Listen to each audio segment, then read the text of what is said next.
What's up, everybody? My cat is here too. I was just playing with him before we started, and now he's mad that I stopped. Classic. You might have heard some of that on the mic, I'm not sure. Yes, indeed. Very cat of your cat. Exactly. Alright, welcome everybody. It is Squid School time. Today we're going to have a Splattershot VOD review with Jambler. But before we do that, we're going to play a little bit of League and get things kicked off here. There we go. Unfortunately, Quintastic will not be able to join us here because of technical difficulties with his Switch. Has been getting a NAT type error, which is the worst thing. Yep. This isn't Twitch. You're correct, Fia. Bad like this rotation. Holy moly. We've got Rainmaker, Arowana, and Wahoo. We'll just open up a Teams lobby, and whoever would like to join will join. Jambler also will not be able to play with us. It's very late in their time zone, so they're not going to be here for the VOD review proper. We're not going to be talking directly to them. We'll just be recording the VOD review for them to be able to watch later.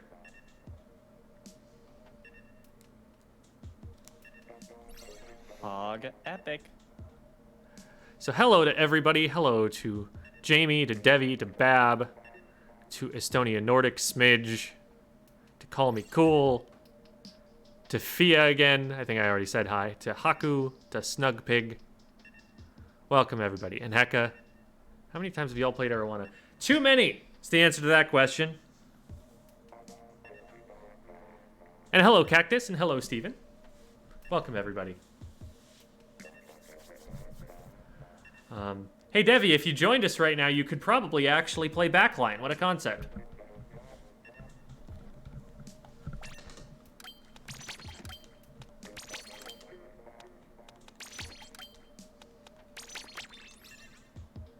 Devi was in the news! What's up, T-Powerful? Alright, there we go. This is, I think, what I'll try and roll with here. I'm gonna try and be supportive. And let Bab's massive KA shine. This has an update, so Devi's gonna beat me to it. Ah, okay.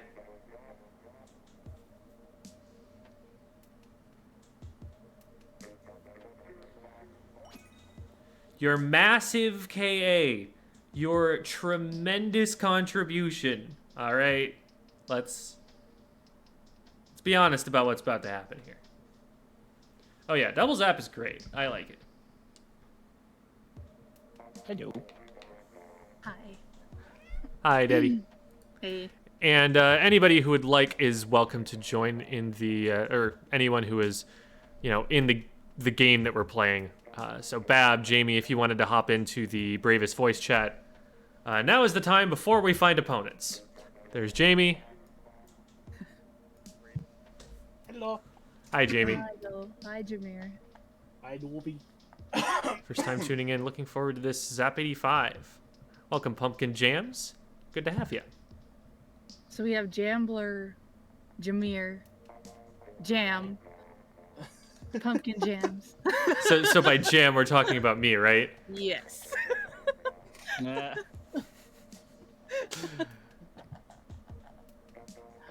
can we fit jam into Debbie's name? Why would you Oh, want we to fit can't. that in? Jelly. I don't know. Javi?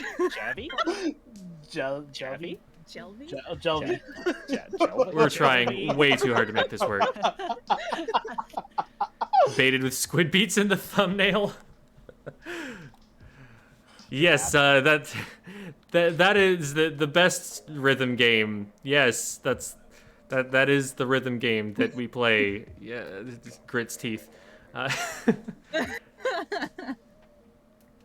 love it It's when they there. do it It's a way to when, listen. It is a Nintendo-approved way to listen to their copyrighted music. You have to give them that. Now, Fun fact, unfortunately, I whenever- haven't figured out how to unlock the other songs in it. Does that unlock when you, like, beat hero mode or something? Like, do I have to be farming for hero weapons to be... I don't understand. I've done everything else. We're gonna have to redo the lobby. Oh, never mind. It baited us. It just decided to take its sweet time. I guess so. Anywho, fun fact: when low ink sets take too long, sometimes the streamer will actually put on Squid Beats. The intermission screen. And it's Bring great. back Squid Jump. True. Oh, a lot of them come from Amiibo? That's lame. Ah. So you still have to pay extra to hear the Splatoon soundtrack, even in that format. Or you just go to where someone's place where they have all the amiibo and just get it from there. Hint, hint, nudge, nudge, come visit me.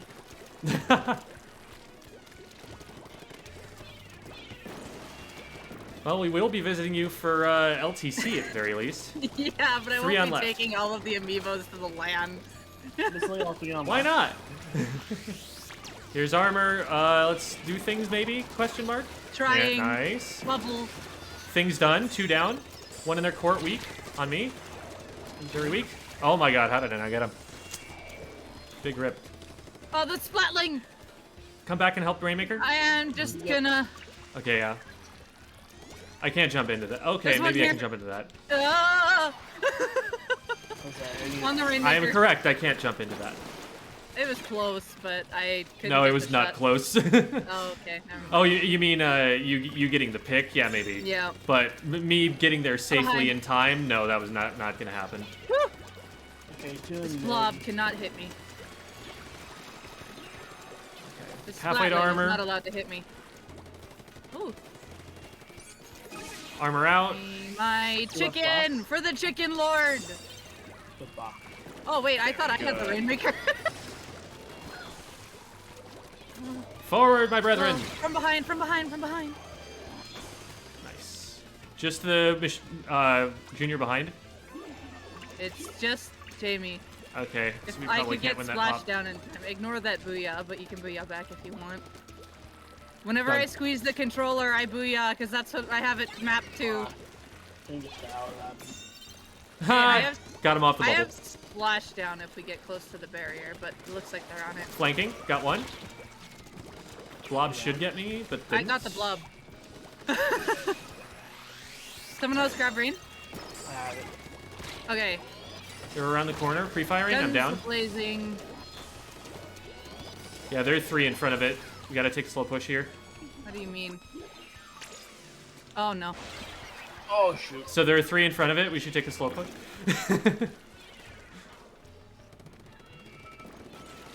Bad, I believe, Bab. I don't believe in myself, but I believe in you. Sounds like me, 24/7.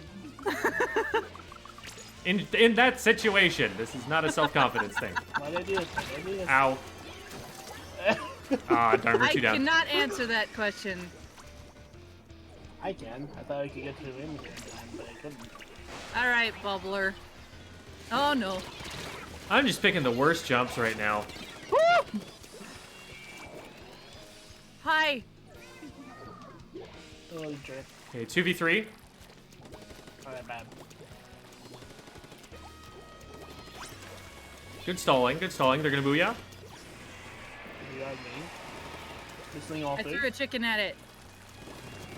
Cutting off Rainmaker. Got one. I am pressuring it Rainmaker with weak. my range. They're down. There we go. There's Okay, one on left Splatling carousel, I side. think. Yeah, Splatling. I have armor ready to go. Ah, well, not anymore. I am half the splashdown. Splatling's guarding this right side with a friend. Moving left. They backed up to let the junior walk forward. Blob and right carousel.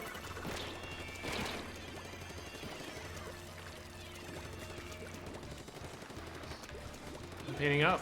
They threw Rain His on armor? the right. Rain's gonna come over me. How delightful. Missing 3. I'm going to die to the Rainmaker, though. Got Rainmaker. Nice. Got one. Was it bomb? One weak No, on my this ouch. And one left glass. One's in mid. Oh, it retracts away from them. That's funny. Retracts. That is funny. I got one in mid. I don't know if I've ever seen that before. Neither I haven't. That's a good one. I'm hitting the blob. I'm hitting a lot of things. Where is this junior? Blob carousel. Lost.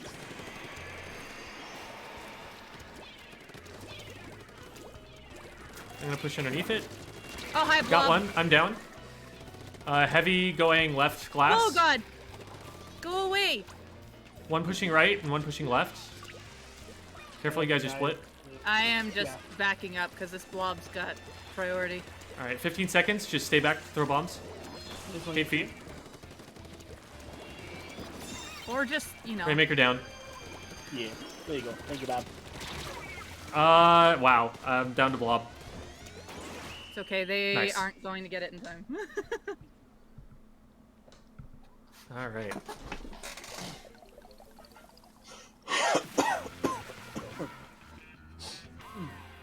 And you keep jumping. Is that optimistic? Yes. I believe that my teammates are going to splat everybody and save me. It hasn't worked out so far in this match, but it'll happen eventually. One of these days we'll pull off those epic save moments and be like, yeah, don't worry, this wasn't a mistake. We saved it. Most by just playing Fia. Do you mean playing Squid Beats or playing the main game? Because 4,500 hours in, I feel like I should have unlocked most of it. You need to get 99,999. Darn. 9? 9? 9. No. No. I need to join It's the only VC so way. Jamie can hear my cries for help. I won't help. So, hey, Jamie, pretend you have this leash and that Bab is on the end of it, and then follow. I'll be dragged around everywhere, though. That's the point!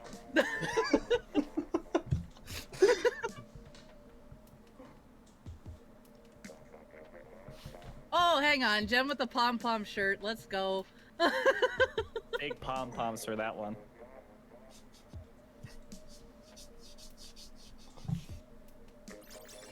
Hey, look, it's Gem. Oh my god, it's the other Gem! And it's also Garrett, Stickbug, Surskit. Surskit. Friends! Surskit is my favorite Pokemon.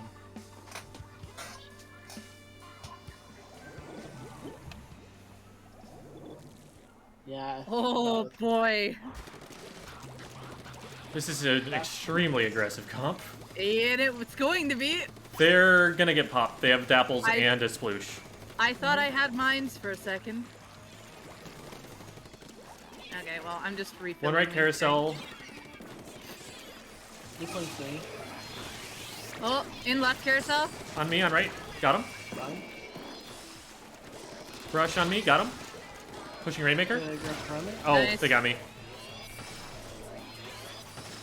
There's a jump I to did Rainmaker. not get Stop that, thank Rainmaker, stop you. Rainmaker. Oh, we're not in the way. It's I just cannot. Bab. Oh no. They have a beacon in mid, by the way.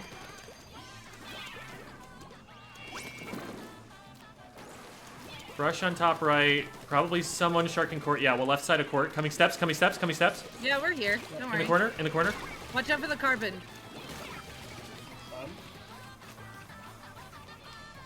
Yeah, it's still sharking there. Throwing chickens to scout. They have a beacon in left or left. No, our top left. They're fighting court.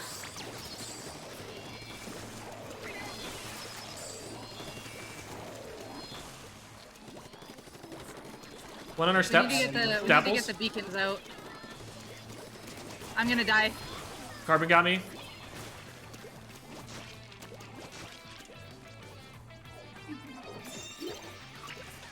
There you go, bomb rush.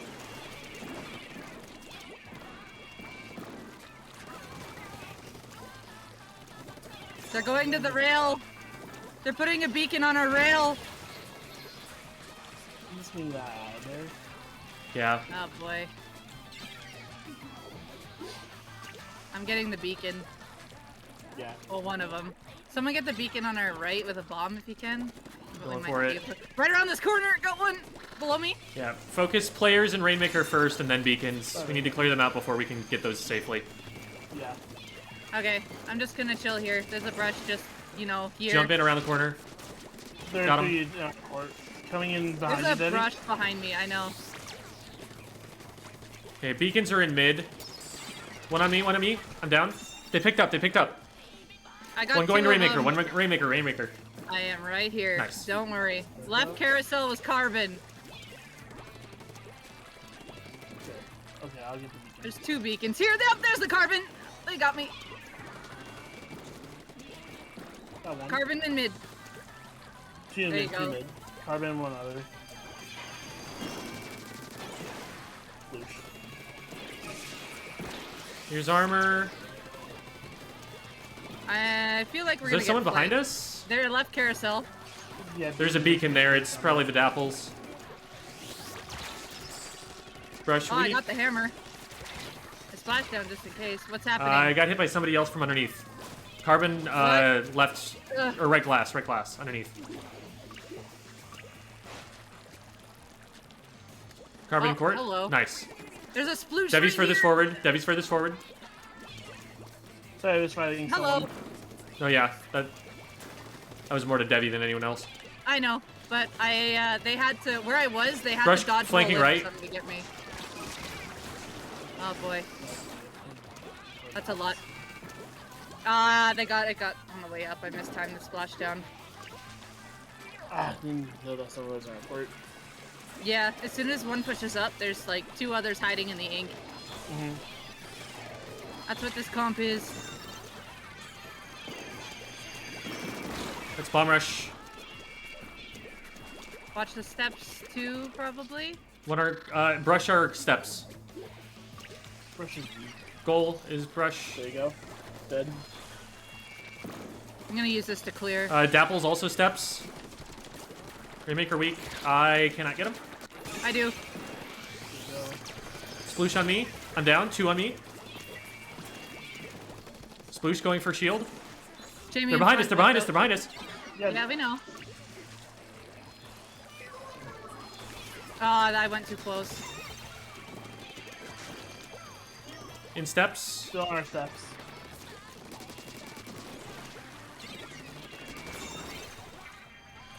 They're jumping into the beacons. Rush on me. I'm down. We need to pick up. Take it out left. Below. Carbon's right below, Jamie! Not below. Not below. Not below. Go out the Take a left. I'm Yeah, dumb. the high left. The top. yeah the left, high top ground left. so that you can paint from above Yeah, and yeah, be I safe. know.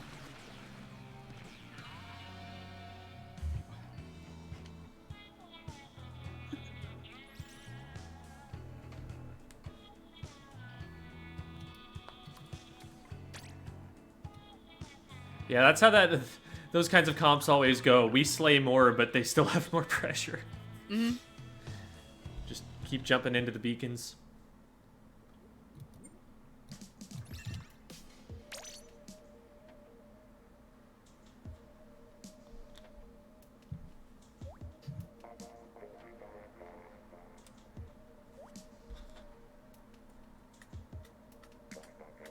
Yeah, beacon's definitely unique. Tag somewhere. It's Oh, interesting. people tagging me in hydro clips.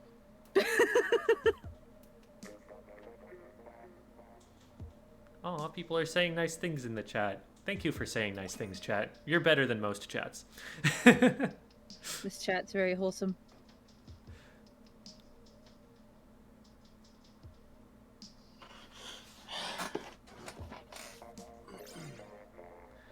Back on Squeezer. Hecka is hype. Hello again, Gem. Hello Not again? you, Gem. Not you. Oh, Gem. other Gem. Other Gem. Different map. Bab's like, shh. Quick, everybody be mean. Good luck with that. I don't think you guys have it in you. I'll be mean. Oh, wait, actually, they might take that as a challenge. Never mind. Ignore what I said. One gonna come out there closed probably, and 2 in mid. Or not. Carbon pushing me. Got him. We got him. They're all going I right. tagged him, but yeah, they're gonna stay behind and protect that. That was a good play from Surskit.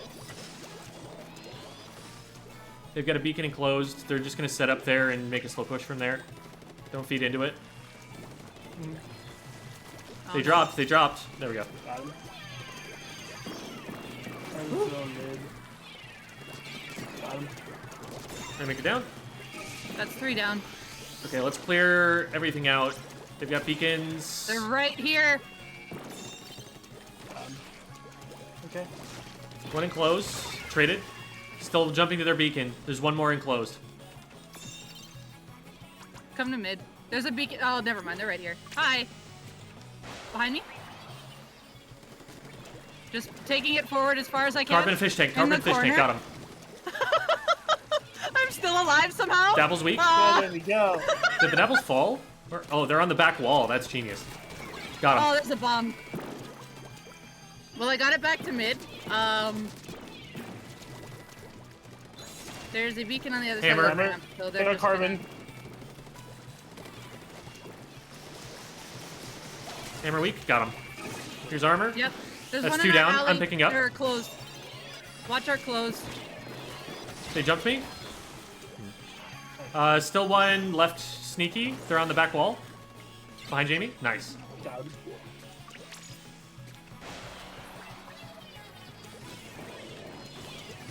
I don't want to push that yet, but I'll let. Got one. Roller on our ramp. Got Nice. him. That's 3 down. Clear beacons ahead. There's beacon in there closed and on the ramp. Dapple in mid with a friend. Yep. I got one. They're all on the top left side. They're gonna go for rain. They're going for rain. Oh no.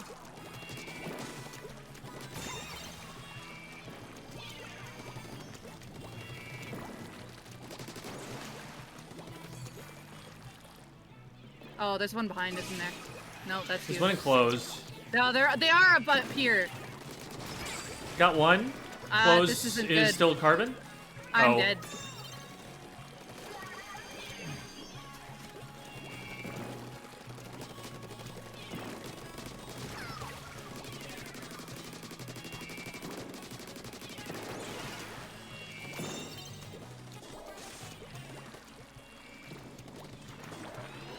Getting this out on left.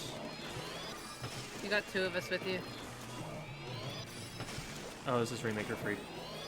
Jamie, there was someone underneath of you. I don't know where they went. Yeah, that's what I was trying to find out. There is a beacon on our clam goal, so heads up. Got one. Okay, yeah. One still pushing me on ramp. Oh, I got one. Cool. Nice. That's just the Carbon's still there. Just Carbon's the still there. carbon. Chicken's chasing it. Down. Okay, that's delayed wipe. Get the beacon around Okay. left. There's one there already. Yeah. Pushed it back. The chickens are pushing it back too. Picking up. Sploosh is somewhere top right, I think. Yeah, Brush is top right, and Sploosh is on left with me. One on ramp. Need them pushed away before I can move in.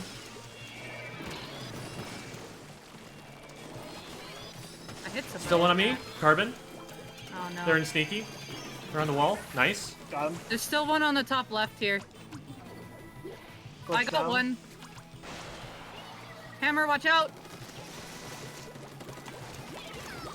Oh There you shoot. go. All good. They're gonna do the thing. No. One on ramp. Carbon. Nice. Oh, top right. So yeah, there's gonna be 2 top right.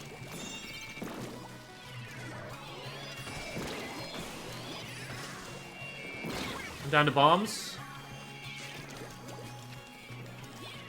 I feel like I'm gonna get taken from behind. Yep. I don't see anything. There you go. Still a beacon by their temple. Carbon! No! Oh my god, Jim. Oh. Almost got it.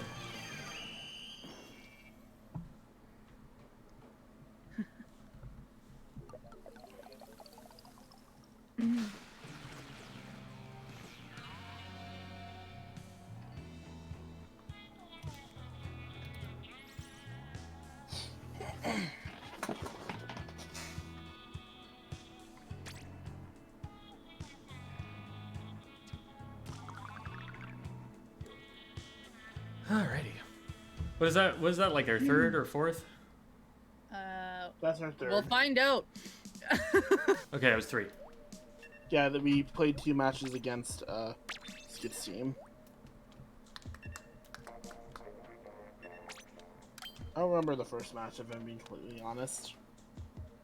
I don't think the armor is helping us that much. I'm gonna try switching to something else.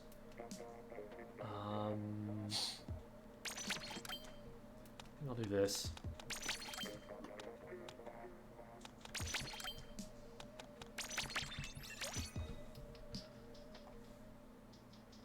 It's like I'm popping armor, and then like it's like me and Jamie are the only ones who are going to be pushing in with it, and probably better to just have a special we're going to get more use out of. Oh my god. Try actually wouldn't be the worst idea. That would be something I could pull out. Wow, I Also, only died 3 like- times last game. What Does rain get rid of beacons? Yes. yeah, it does if it's fully over it. Nice. And if you have Object Shred. Oh, yeah, Jem, you know what? Your Tri-Slosher would actually be kind of decent here.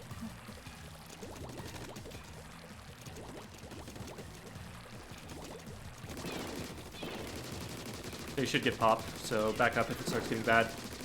No, they won't. We did get one. Nice. That's 2 got down. That's 2 2 down. Make that 3. Down. Last one fish tank. Last one fish tank. Destroy beacons. Hit him. Nice, nice, There we nice. go. Go, go, go. Watch bombs. Kill bombs. Dead, I couldn't but save that's that. fine. Yeah, no, it's 16 is fine. really good, though. Yes, it is. Yeah. Where are they going? They're Up to taking me? it top right. 1 by me, 2 by me. Okay. I'm gonna annoy Rainmaker. 1's coming through, they're closed. It's the one with the beacons. I'm dead. I got pushed. They're going up to closed. Yeah, they're coming through closed. The Dapple's with the carbon coming through mid. Carbon in mid. No carbon. Got carbon. That's I'm down. down to Rainmaker. Rainmaker? Watch out for Sploosh with hammer. Or Rainmaker's who has really weak. Rainmaker? Oh wait, the Sploosh has Brush Rainmaker. and someone else back left. Are you sure it's back left? Okay. Yeah, No, they it's ran up back on to top their stage. snipe. Okay. I don't have any more ink. Yeah. They got Panis for that. Carbon coming Oh, up top no. right. Dang it. Backing up. There's 3 ahead. Oh. I'm down to brush. Got one with bombs. Carbon's right in front of me and they'll Beacon sneak on our it. clam goal. Carbon was in the sneaky. Oh no, right side. Carbon going at clam goal 2. Still 2 Double clam on goals. this down to the rail. beacon. Oh, I didn't mean to drop. My bad. I can't hit the Dapples. There we go. Just on our clamble, I think. I'm pretty sure someone's sharking there still. They're Yeah, gonna there's go that way gonna be because at I'm least over one, here. probably 2. Watch out for the brush. Rainmaker weak. I Didn't get him. can't. I can't stop it. We're wiped.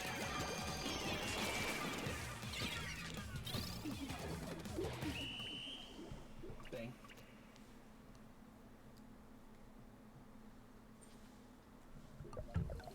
Good opening though. Beating them to pop really does things. Mm-hmm.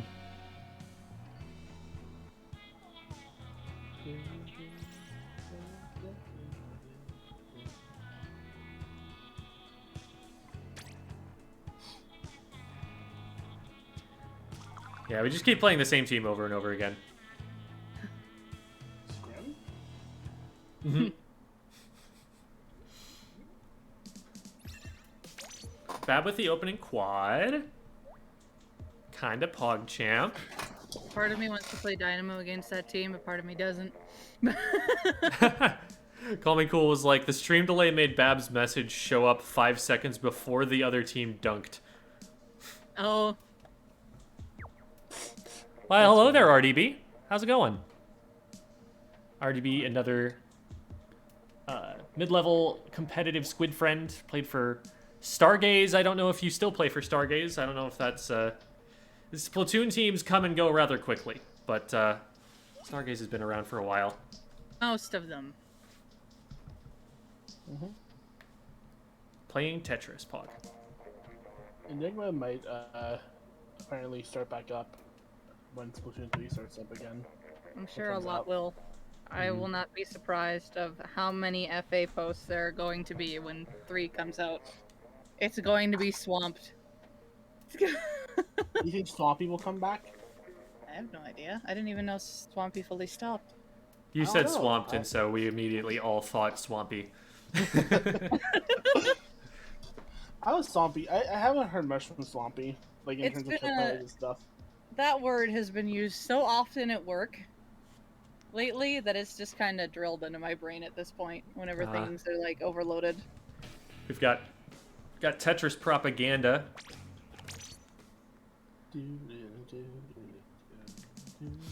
Everyone's subliminally messaging each other to play it. Wait, Jen, did you? Gem seed? We're just stuck here.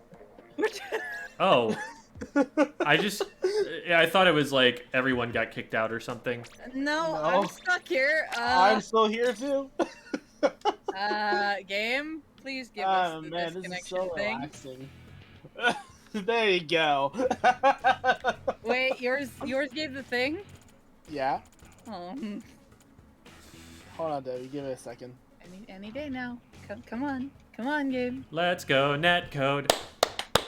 Let's go netcode. Did Bab get it? Bab, did you get out? Or are you stuck too? Stargaze took a break because he and I started college, but we're talking about doing stuff for Splat 3. Sounds good. Oh, there it is, finally. Oh my god. It'll be good to see you guys again. Where's Bab Find in the the DC, by the way? Why aren't they here? Well, Where's it didn't your- DC us all at the same time as the thing Call Me Cool.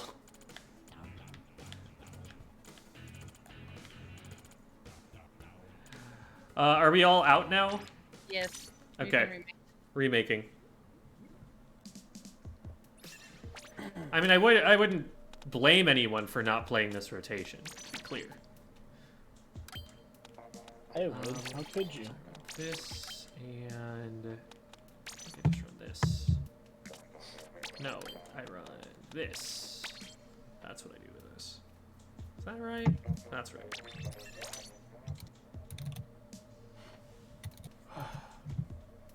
Okay, so now we have a lot of bombs. This is nice.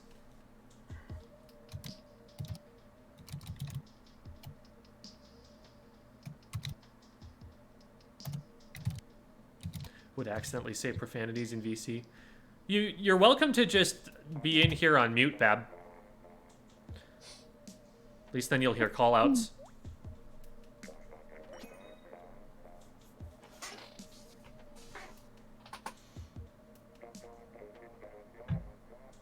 There's the Jerry Tri-Slasher. Ah. I don't think we scrimmed you when you brought out Tri-Slasher before. Or have we? I don't remember. Yes, we did. Probably. Maybe. Yes. Oh. It would be I don't literally think that once. I don't think you were there for it, though, Debbie. Oh. So, before I forget, Jim, I'm gonna start seeing if I can get scrims with people going to LTC, so... That way the LTC groups can scrim each other. People can join VC. No, Bab is playing with us. Bab is XP in bio. We keep the VC down to the people who need the information. Oh, no. So we're not like information overload. So that's a thermal ink C-jet. That ray, as soon as it hits me, is gonna know exactly where I am. I hate this. Cool. Here, I try to give you armor. I'm alive. Very neat We're and good. poggers. They're still just kind of camping out on their snipe. They're not pushing Yeah, too hard. Okay, I'm gonna come behind Bab. Brush in mid? Yeah. Okay, good follow up there. There's one looking over the top left, and one on plat that we can push. One left glass, nice. Jamie, We there's could one probably on take it left. Can you grab Jamie? Yeah. Yeah, 2 on right, so just go left. I'm down to Oh, bubbles. bubble killed me. Ooh. I don't think you get that pop now, though. Oh, What nice, are you nice, talking you got about? it. I splashdown comboed it. I can insta-pop it. Oh, Brush was sharking our plat. I'm down. That's in. Nice pick. Brush is still there. Not anymore. Two down. Oh! Thanks, That's, Jamie. We traded. We just traded follow-ups. Coming to mid. I'm gonna throw a chicken.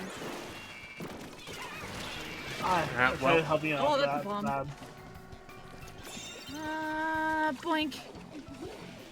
I was hoping you would get Oh, this is. I didn't. That was the worst timing for the platforms to come out. I sad. Not I mad. No, I'm not IMAD. IMAD's a completely different person. Got two, I'm down.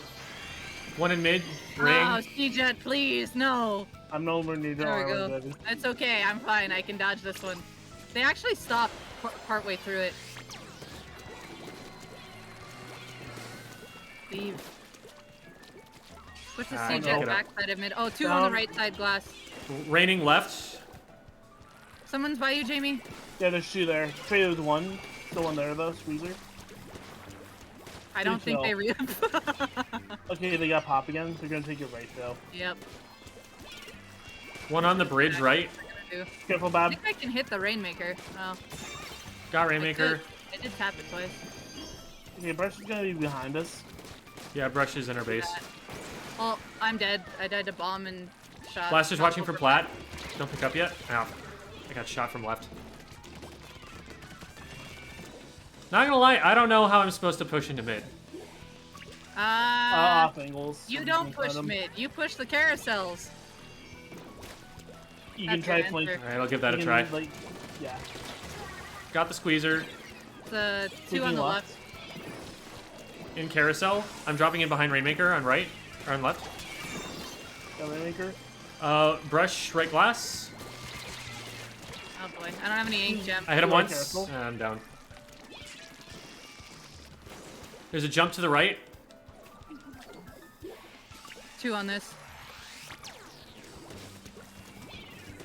I don't know where that guy went. There was one by me. Let's go to the vice. Oh, Jamie. I thought they were going to be able to pick that up. They were about to, but then I said no. Oh my 2v2. god. Ah! I'm alive, don't worry. That's a blaster that I don't want to be near. Blaster, oh my god. He dodged. Blaster still Plat. Yep.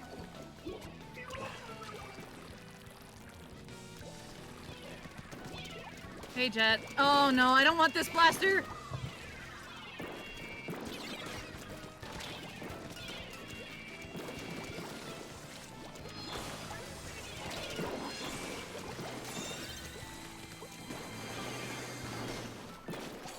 Blaster steps. Oh. Bubbles on me. I'm dead. You're in the rain. Nice. Got one.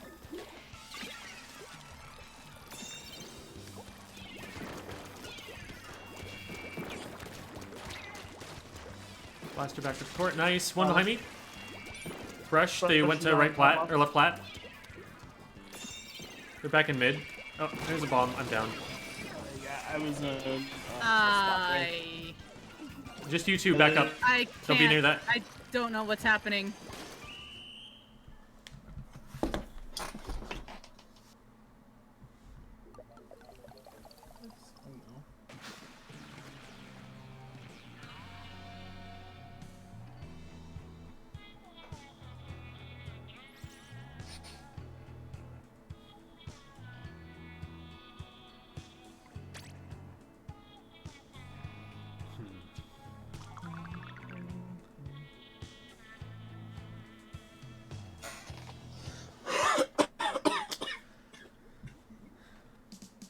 This is the first time I've tried to play these map modes on this weapon, and I'm still trying to figure out what I do.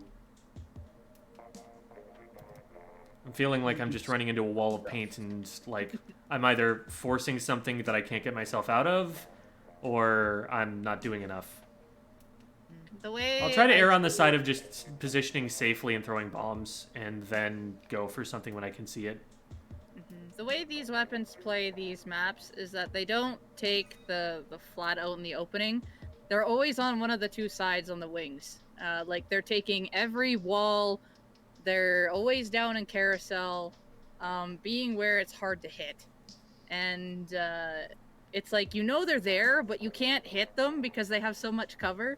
And that's what makes it annoying. So they just come around and they can just keep the forward pressure underneath because they can just use the walls from underneath and just keep hiding, so...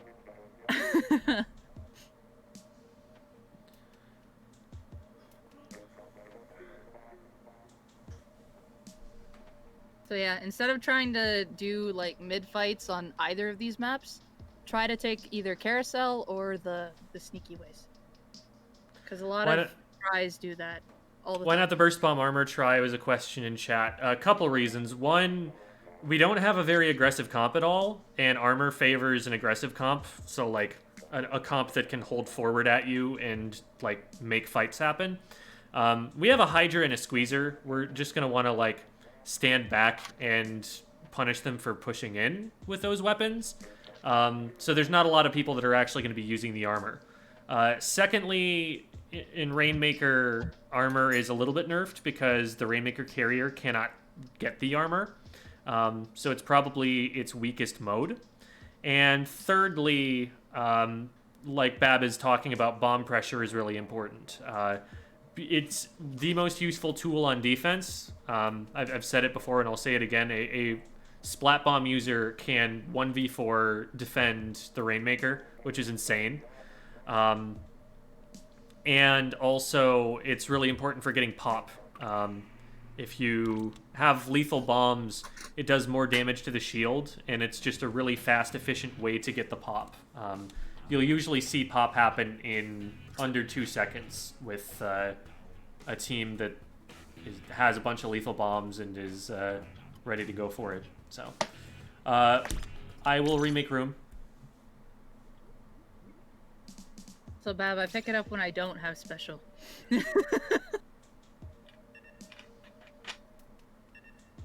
Or when I absolutely have to, like at the end of last Isn't game. your special splashdown? Mm-hmm. I still use it beforehand, whether it's just to paint or get something clear with bombs and stuff in front of the Rainmaker. I mean, somebody else picking up the Rainmaker, you know, we're sacrificing maybe a rain or bubbles or a missile for a splashdown. Like, I feel like the value, like the opportunity cost isn't there. The other thing is I am also using my main weapon on these maps because it's quite effective with the range. Yeah, that I can agree with. It is nice to have. I use the fire splashdown support for from that. clearing. Otherwise, I'm using my main weapon to clear the path. And the chicken to help scout where they are.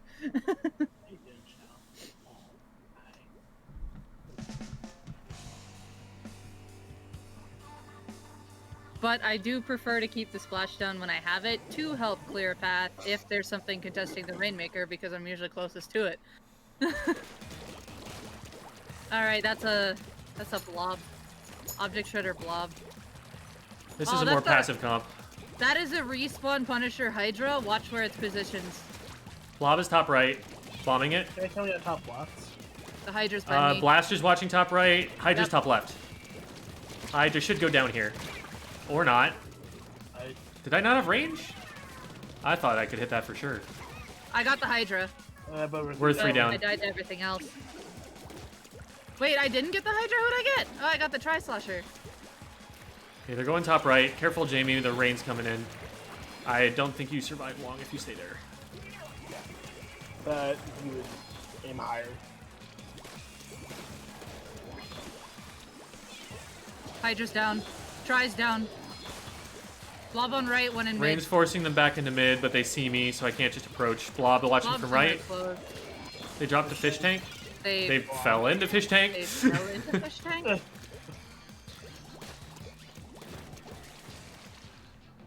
Nice. Blob's down. Oh, I found the blaster. Try in their court. The blaster is dead. No one's coming closed. Hydra guess we're dropped. pushing? Hydra dropped. There's 2 there that Bab. There we go.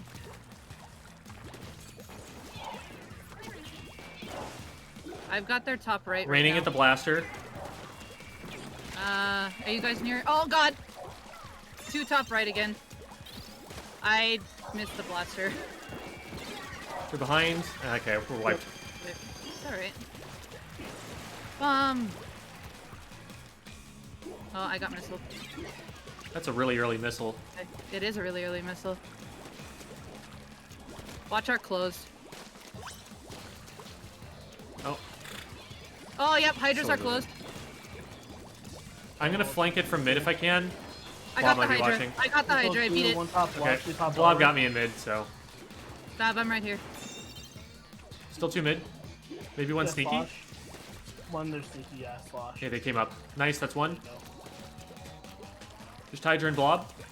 Blob, is that Rain? Yeah, they used Rain. Nobody picked up. I'm gonna grab. Okay. Oh, shoot. Hydra top right. I'm down. Yes, I am. They don't have anybody on the left side right now. Blob is there. 1 in mid, 2 in mid. Got blaster. 1 top right, top right. Going right. Got 2. Blob's Go on the left back, side. go. Dropped on you. Got Jabab. Chabab. It keeps painting the ground in front of me. I couldn't get up over the lip.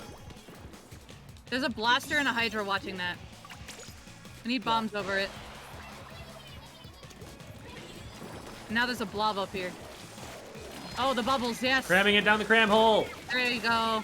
There we go. Aw, It's all good. I There we go. missiled. You are gonna be on me on the top left. Oh. Well, this should be fun. You're okay, you're okay, you're okay. I got you. One top. Can Oh, I have behind those me. close? Watch out, Jim. Where? Behind They're on their closed. clothes. Oh god, this Hydra. Rainmaker's watching me. Hydra's Rainmaker's watching not me as watching well. me. Nice. Hydra in the court. Hydra forced Oh, out. shoot. I thought we were gonna get that before I could get it. I wanna jump to Bab. Try really weak, but I didn't get them, and Blob's above, so I'm not gonna force it. There's one on the right. Yeah, top right. Push them out. I'm down to top. Three on the top right.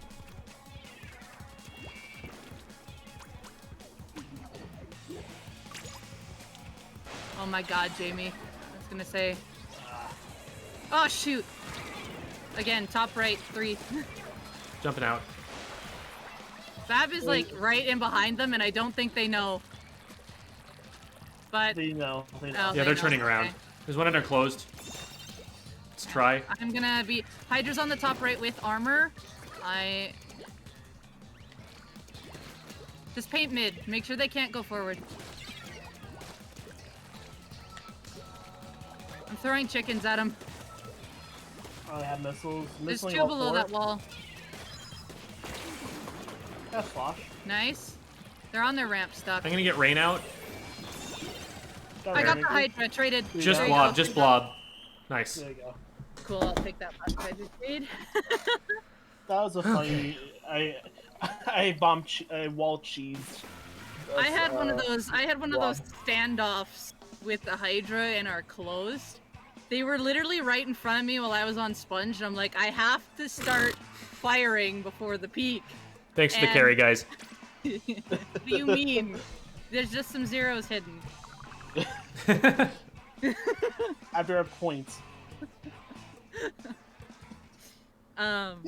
Anyway, we had a peak off, and I'm just like, this is funny. However, I won because I had right peak.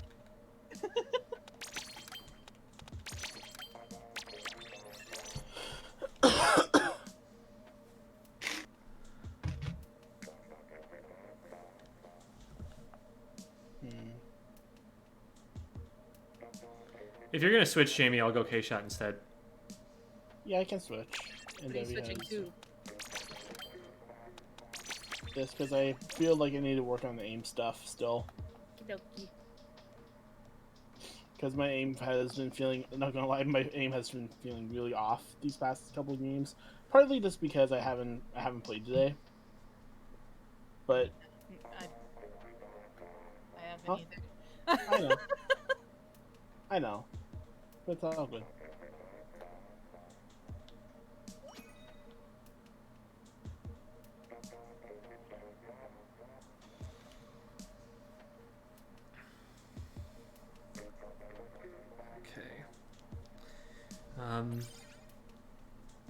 So I should probably Yeah. be working with Jamie here and I mean, it works just because of the comms situation, but also because of the weapon comps for Bab to be going off and doing their own thing. Yep, that's what Bav is going to be doing.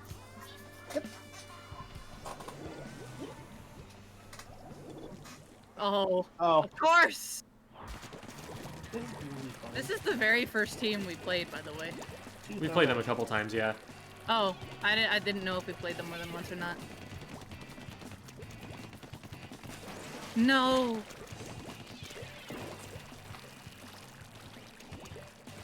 All right, Jamie and I already separated. There we go. I'm One of the blobs is weak in their court. top brain. One on the wall over here. Got him. Traded. Just one. Do that. Oh, on me. Last one's over there. Just push forward. Just push There we forward. go. They jump. No, I thought I jumped in. He's two above me.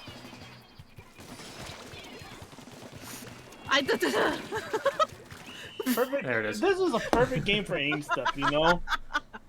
I was like, what is a blob's weakness? The wall! So I hugged it with my life. Your gem. It's Froppy? Wait, Hikami is Froppy? Huh? Huh? Unless a Froppy is with Hikami? Or floppy hack. Do you guys like know each other or? Oh, that- is it floppy like? Oh, okay. Froppy. It being one of the players we were up Oh. against. Okay, that was unclear. Okay, that makes so much more sense now. Okay. Anyway, it is time for us to get into the VOD review here. So thank you everybody for playing. And now get out. No, just kidding. But more kindly. Leave. But don't. And but don't. There we go. I've unceremoniously kicked them out. Emphasis on the unceremoniously part. So now we're going to move the webcam way over so that you can actually see me. There we go. And it is time to VOD review. This is going to be a tower control VOD review for Jambler, who is a vanilla Splattershot player. So let me get the scene set up here for us. Should be this, I think. There it is. All right. And as per usual, I will not be able to see chat.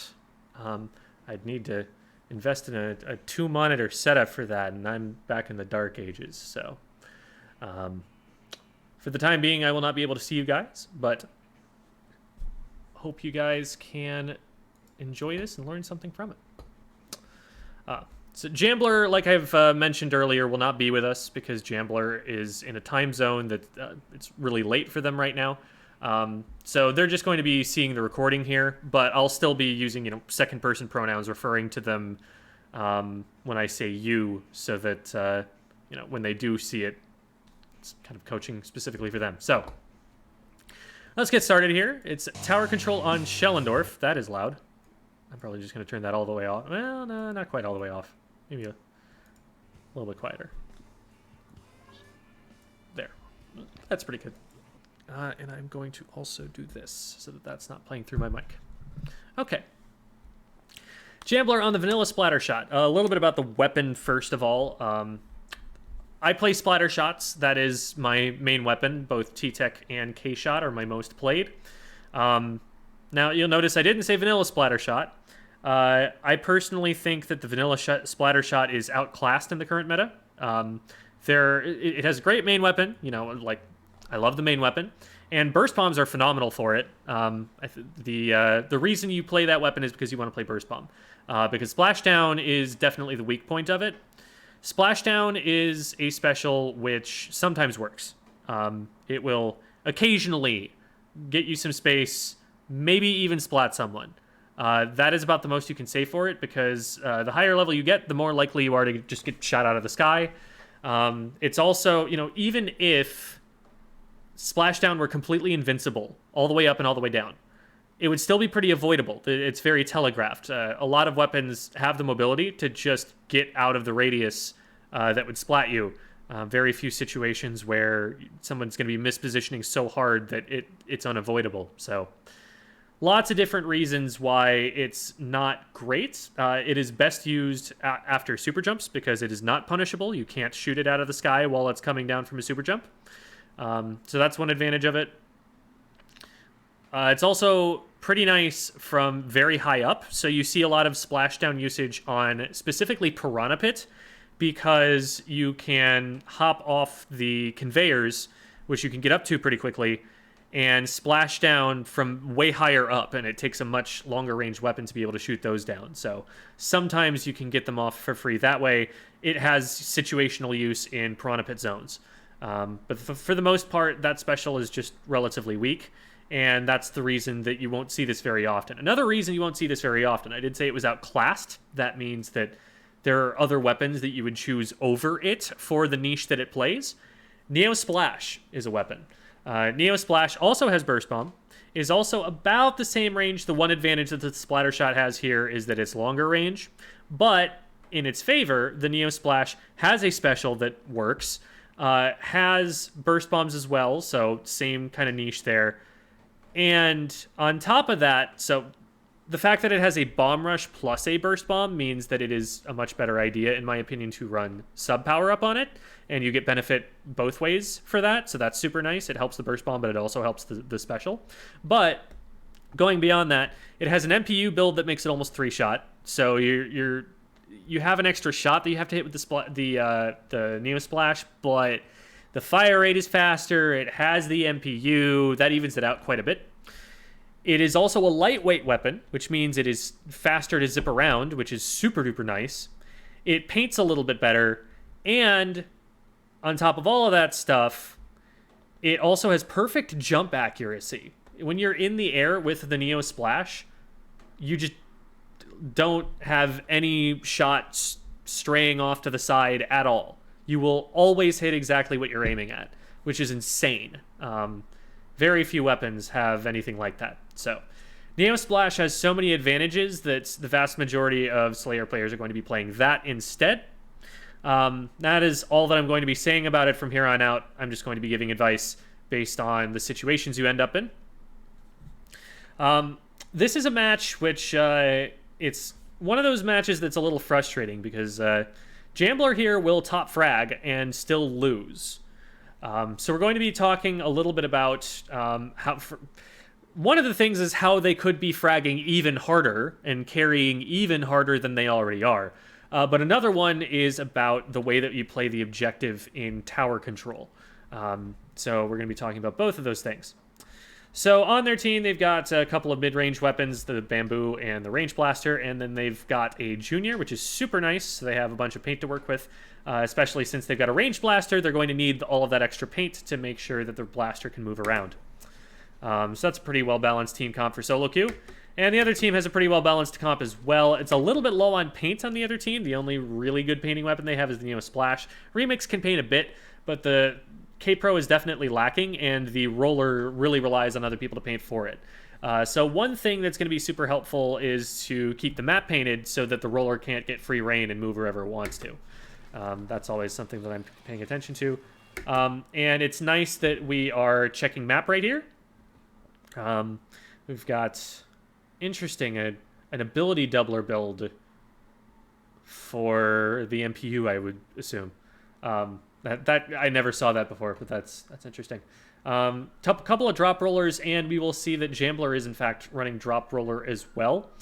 Drop roller is generally considered to be outclassed by stealth jump for competitive play.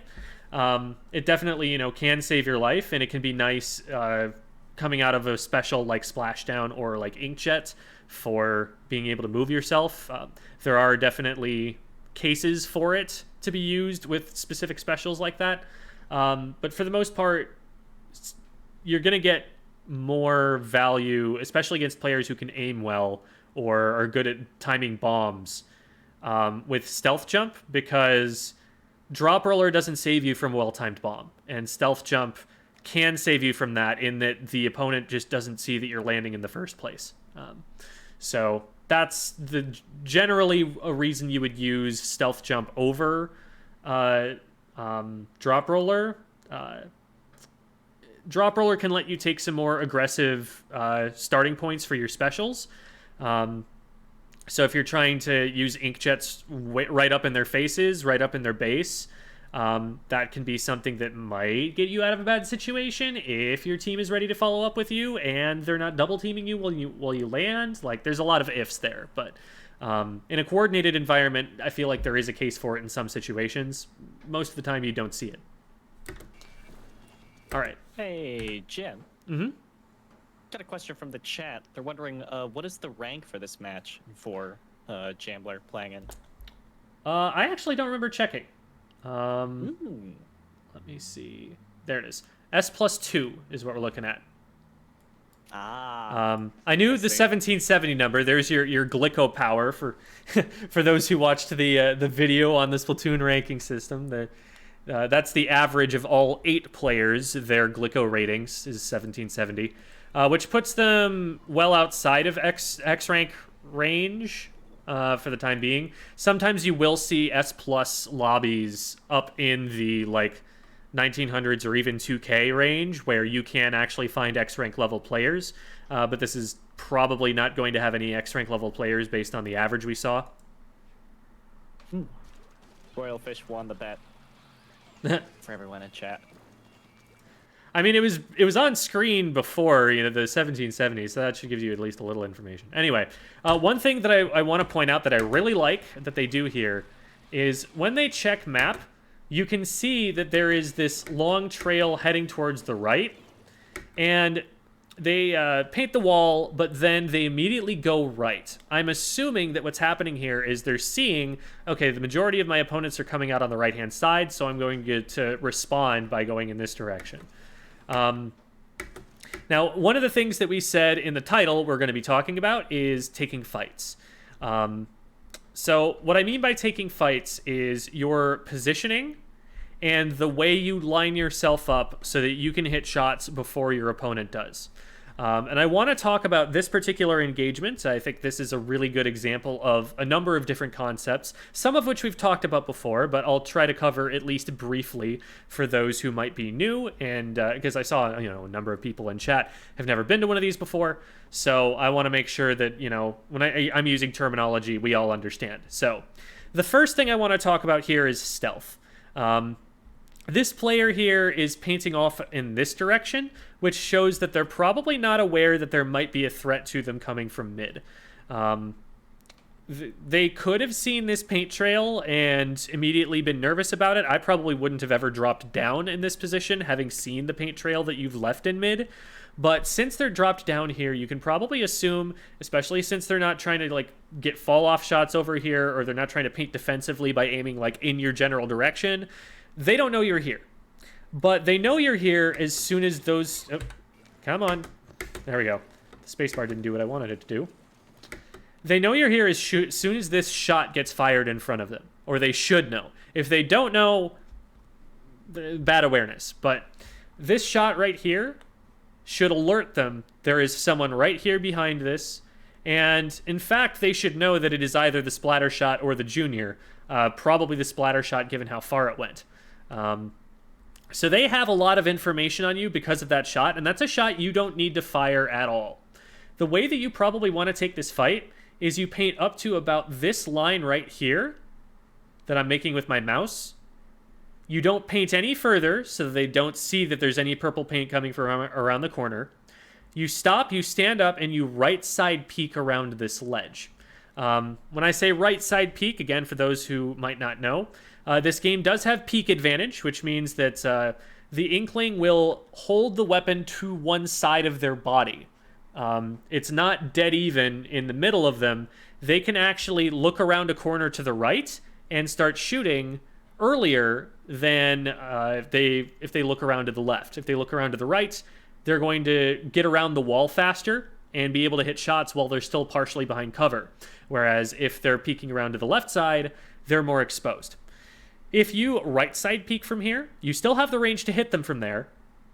They don't really have much of an escape route unless they start painting like now. And again, we've established they're probably not looking at you. And you're behind cover, so you have a much better chance of hitting your shots because they're a sitting duck. They're out here without any cover than they have hitting shots on you because half of you is going to be blocked by this box. So that's the way you really want to be taking this, especially since, they could stop, keep themselves safe by backing up a little bit, but they've signaled that they're going to be painting forward and moving forward. And so you know that they're going to be moving into you, so you can get yourself in a position, right side peek around this box, and pre-fire them. You can start shooting where you know they're about to head, and just hold down that fire button. You're behind cover. That's a pretty high percentile fight for you to take. Should be a pretty easy fight win for you here. Now, because you fire those shots, they now know you're here. They start moving a little bit, and I don't even know if they paid enough attention to that. They might still not know you're here because they're kind of like frazzled looking around here. They start moving forward, they run right into you, and they get picked. But even then, there were a few shots that you missed. And so those few shots right there, if this is an X-rank level player, they can actually win this from here. So on your way up, you'll get punished for little errors like firing those shots and missing these first few more and more. Also for peeking around this corner when you don't have to. Again, if you stay on this side right here, he's still coming to you, and he still has a harder time shooting you than if you're out in the open right in front of him like this. So that's kind of what I would try to be doing. I would also try to be setting my aim to shoot just a little bit in front of him so that he gets cut off, his feet get painted, and then as soon as he's getting cut off, he's getting hit by my shots. So that way you're not going to, not as likely to miss. But all of that aside, you do get a good pick. You notice that your opponent was watching you, you come out, you punish that, and then you start moving forward. You're looking for, okay, is there any threat to the tower if we were to start pushing right now? You notice someone shooting from above, there's someone in front of it. You probably don't want to be getting on it yourself, and you probably need to be clearing somebody else out first.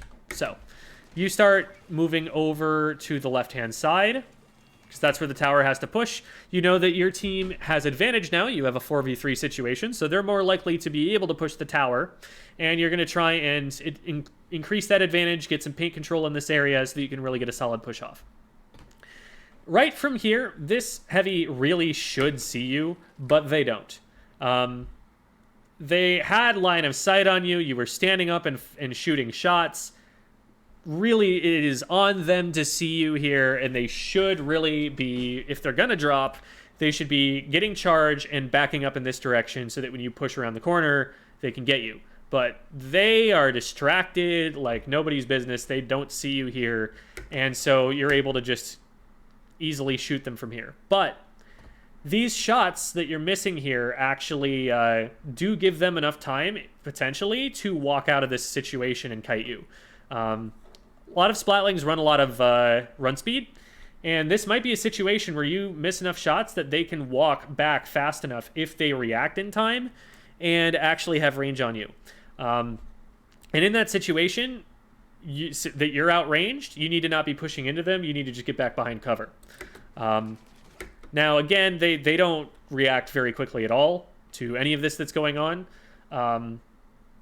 Don't expect that sort of a push to work every time as you get further and further in the ranks. This is a big mistake on their part in terms of awareness. So they deserve to get punished for it, and good job going and getting them. But even those few missed shots early on, that can turn things in their favor later on if you're not careful. So if you know that your opponent isn't looking at you, take an extra fraction of a second and just make sure you've got your aim on before you fire the first shot. It is very important to not give your position away until you're already doing damage. Okay, so you've got 2 down now, and we should definitely be looking to get the tower moving. Now, one thing I want to point out about what happens next. We hear this bomb a long time before we see it. You can hear it from around the corner. You can hear that it's relatively close. And knowing that audio cue, I would probably be just a little bit more careful pushing in, just in case this exact thing is happening. Now, sometimes you just get hit by a random bomb, you know? And that's what happens here. You're like, okay, we got 2 picks. Let's go. We got to get this tower moving. Where's the team? What's stopping them? Okay, the roller's in the way. Let's go get them. You know, I like this thinking. You're trying to mobilize the tower. You're trying to take advantage of your picks to get things moving in terms of the objective. And that is good. Just causes you to be the tiniest bit overzealous. But even so, you know, a 2-for-1 trade, that's not bad. That should be enough that your teammates should be able to start moving in, start getting advantages here. It takes an outplay from the enemy team at this point to prevent you guys from pushing. Unfortunately, they're not playing it as aggressively as they could be. They know exactly where the roller is, so there's only one player who's unknown. They're all in about the same spot. They could just push forward and start taking advantage of that numbers advantage that they've earned. They do actually get someone, which is nice, so they're keeping the enemy team staggered. They get another one. Okay, so maybe the fights that they were taking were good ones. But they are not paying a lot of attention to the tower right now. They finally get that one. Okay, so this is still huge stagger from the enemy team. The Booyah is going to delay a little bit. It shouldn't be able to delay a lot. And your job, I think you've got the right idea here. Your job is to put yourself in between the tower and anybody who's going to try and stop it. You're thinking that, you know, most of the resistance is probably going to come from this direction, but they keep coming through mid, and your team keeps getting stopped from mid. So you see the heavy, and you're just trying to make sure that the first checkpoint is safe, and you're trying to push them back. Now, from this position, mission accomplished, right? You've got first checkpoint. It's going to start moving more. So you don't need to be putting any more pressure on the heavy. And let's talk about this next fight in the same way that we talked about that opening one, because there is a pretty major error that is made in terms of positioning here. So with weapons that outrange you, you always have to be worried about being in the open while they're looking at you. If you're in that position, you should always lose. They should always put themselves at a position where they can use their range advantage and not let you get close enough. So knowing that there was just a heavy that went over here, that we have no vision of them. Now we have vision of them. And knowing that they're out of my range, this is something that if I'm going to push it, I'm going to keep really, really close to a wall and make sure that they're looking someplace else before I go. As soon as you kind of like signal your intent here, they're going to be watching you, and they have the advantage in the fight. You only just got in range. They already have a shot coming out of their weapon, and they splat faster than you. You're relying on them to miss shots as you take this engagement. This is a really easy position for them to shoot you out of, and you're lucky that they didn't get you out of it. Again, X-rank level backline players will absolutely hit those shots. But even though you didn't get shot out of the splashdown, they were able to back all this distance away. Because again, remember, most splatlings are going to run some run speed. And so they're not going to get hit by the splashdown. And now you have no cover, and you're out in the open against a weapon that outranges you. You lose that fight 100% of the time against a player of even somewhat lower skill level than you. So what would I have done differently? Well, first of all, I do like the idea of pushing through here and keeping some pressure from this direction, because going back a little bit, this area up to the upper left is the premier spot for the enemy team to defend second checkpoint. It has height advantage over where the tower has to go.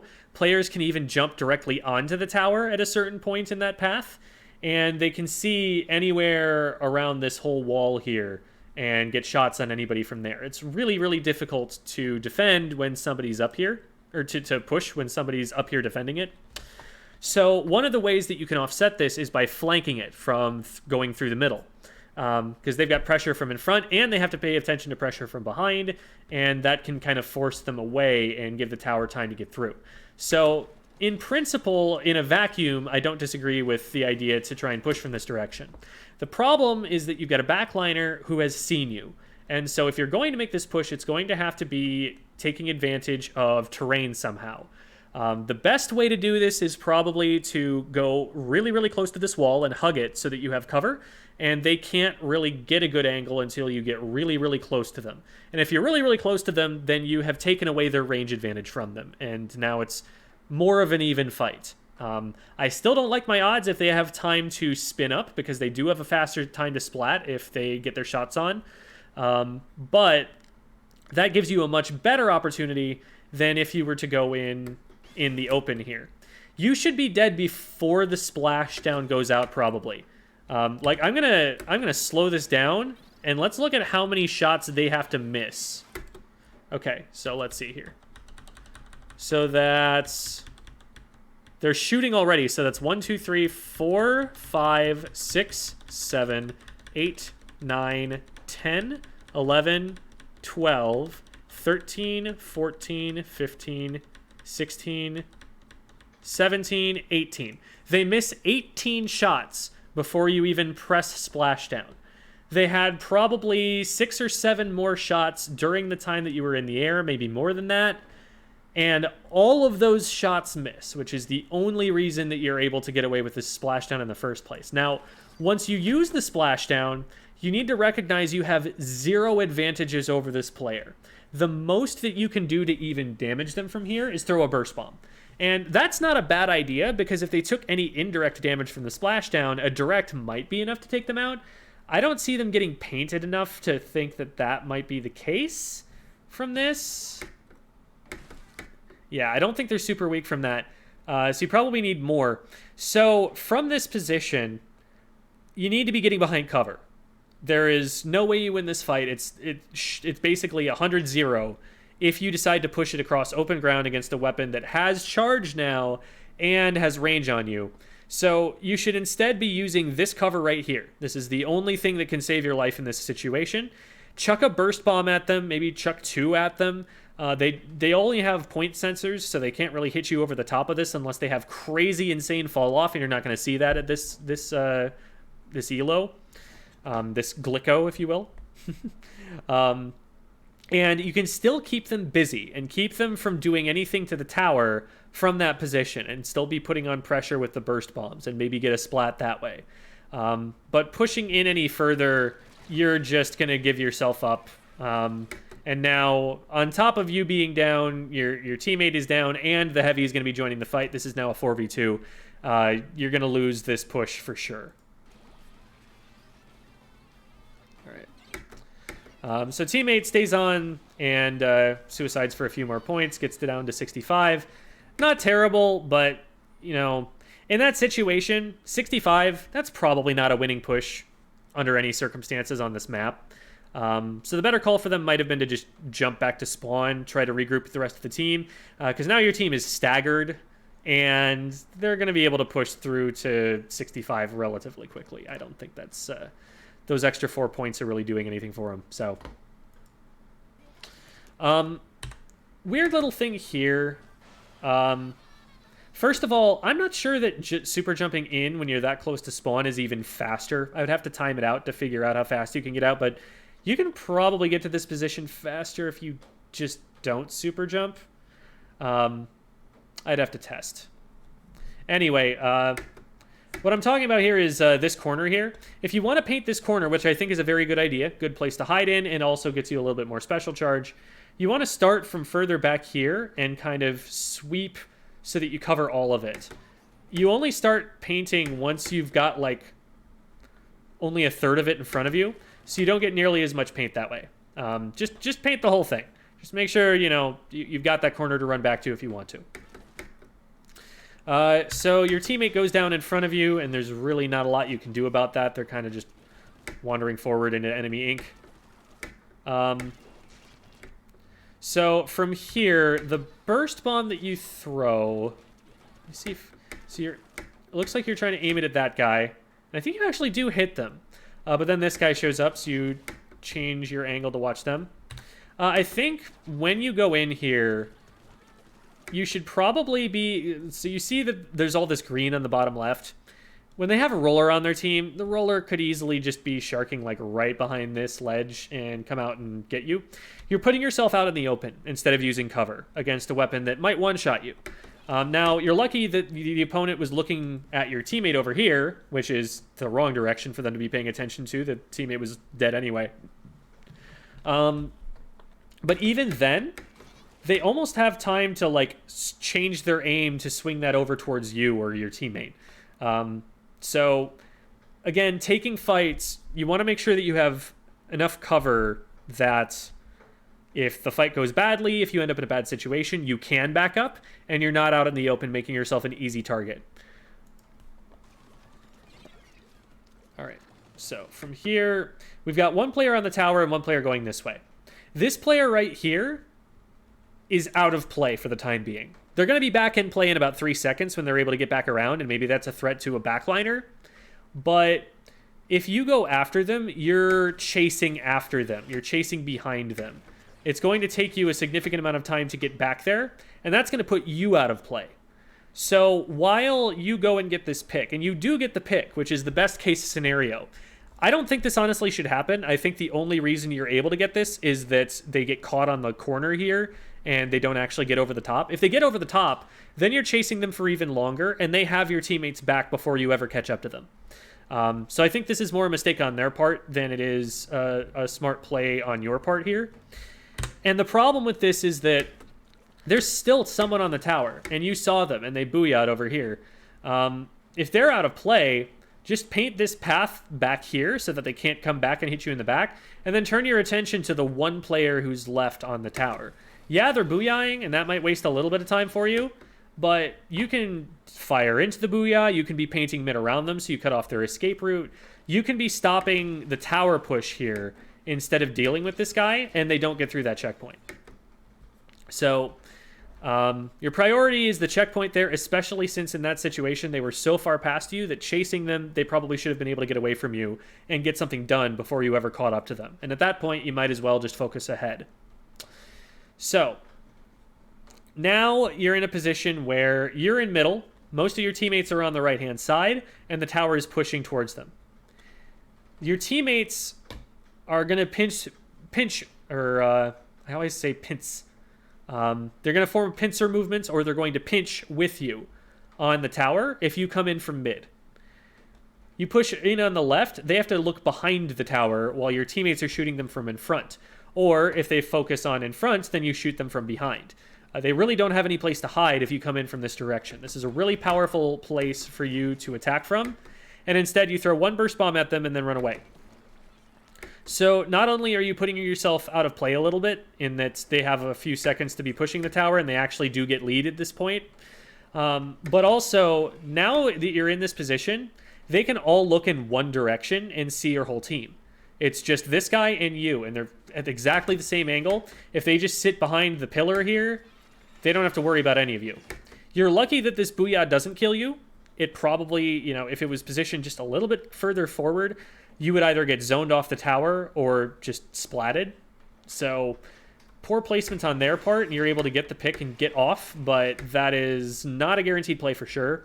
If you're putting pressure from this side, though, maybe they throw that booyah bomb behind the tower, and your teammates are able to do plenty of things with, pushing in from in front.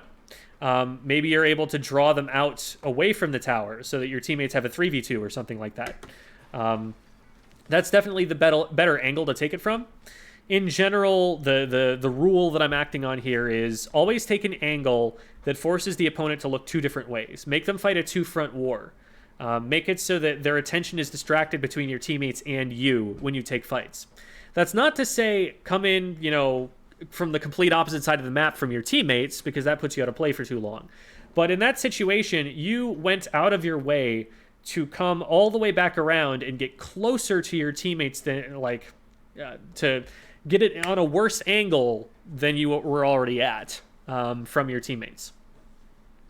So you can be close to them. If somebody is over here and sees the opponents are turning left and shooting at you, that's the perfect opportunity for them to drop down and take that fight.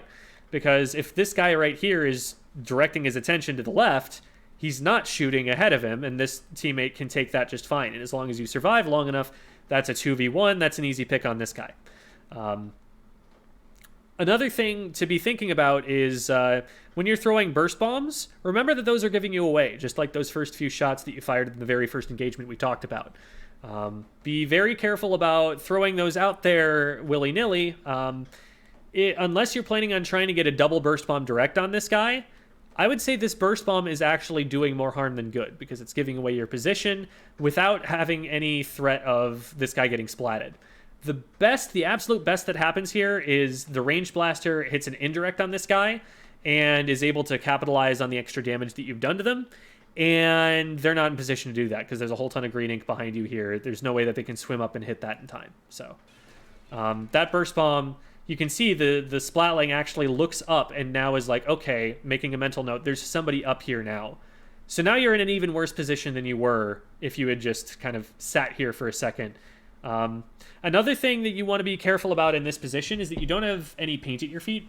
And so you rely really heavily on this patch behind you. And this is all green right now. If you need to refill your ink tank or get away quickly, this is your escape route. You need to have this painted before you try to aggress. So I would make sure that that's fixed up. You do that a little bit here, but you could have done that a lot more effectively in the same amount of time by aiming higher up and sweeping left to right and doing those little rectangles here. Let me really quickly pop over to gameplay so that I can show you the kind of painting pattern that you're looking for. I do this occasionally, but I haven't done it recently. Just want to show it off for people who haven't seen. This is how you want to paint with a shooter weapon in general, particularly the Splattershot.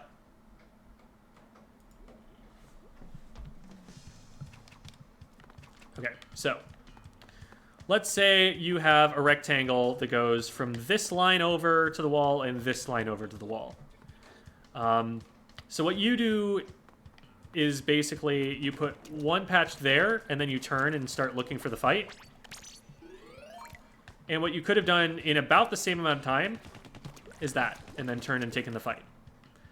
And that covers so much more of it than just the little speck. Because you like turn your camera, look down, and then shoot.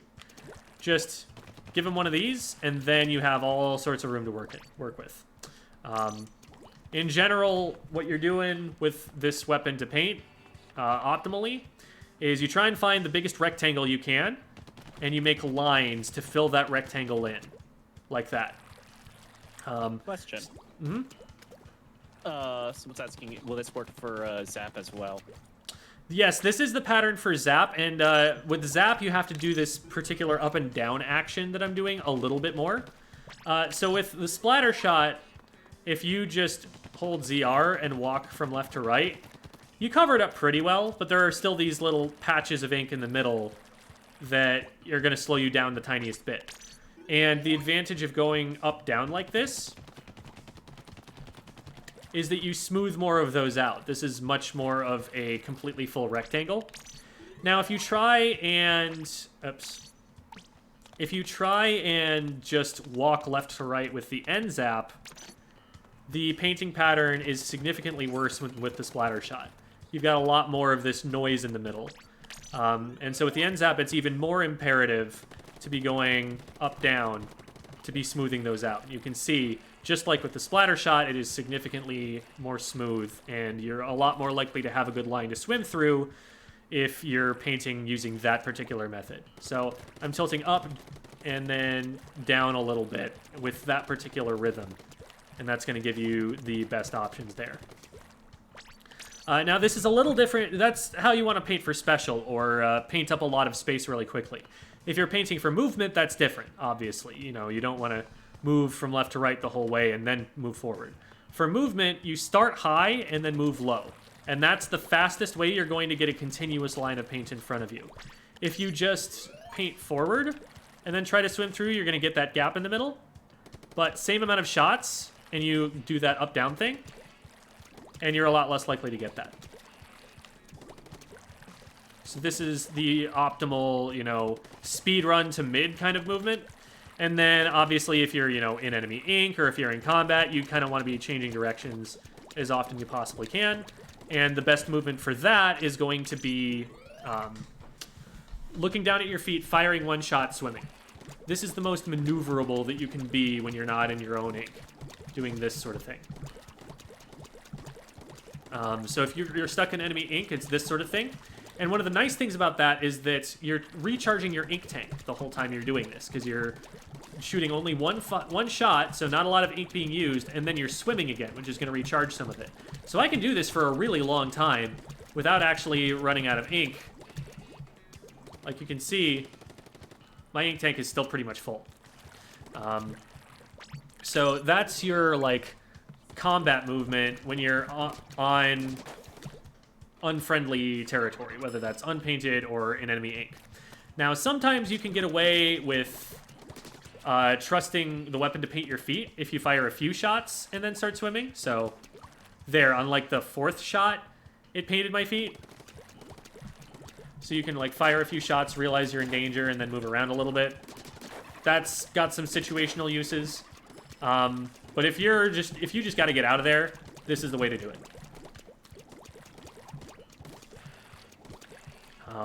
So little movement tutorial there with the shooter weapons.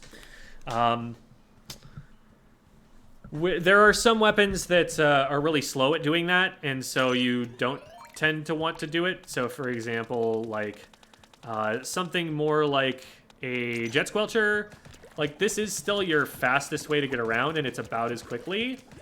But if you're trying to like paint a line in front of you to swim through, it's going to take a little bit longer to make that line, because you've got shots that are landing a lot further away, and they have to fill in the whole gap in between, so it's a little bit less maneuverable, but it's still better than the average backliner is going to be for sure for something like that. All right, so we got there from talking about the painting pattern, and the biggest thing to say about this is simply when you paint, if when you're going into the I am going to paint this patch mode, rectangles. Clear out that entire rectangle there. If you were to do that, then you would have a lot more room to work with right now. It's like you're seeing, rather than aiming further ahead, you're aiming straight down. So the shots are not going to fall as far away from you. So we can actually, this is something I should probably also show on stream. So let's just get a splatter shot. Okay, so if I fire ahead of me, this paints that much. If I fire a spot right in front of me for like 10 times as long, it paints that much. This one is better because it painted a lot more and a lot fewer shots. So if you're going to be painting and, you're not worried about the enemies knowing where you are, you want to get special, something like that, aim at eye level. So aim as far out as your squid is looking with his eyes, and that's how you're going to get the most out of it. That seems like a little thing, but that's something which easily could have made the difference between you surviving this encounter and not surviving it.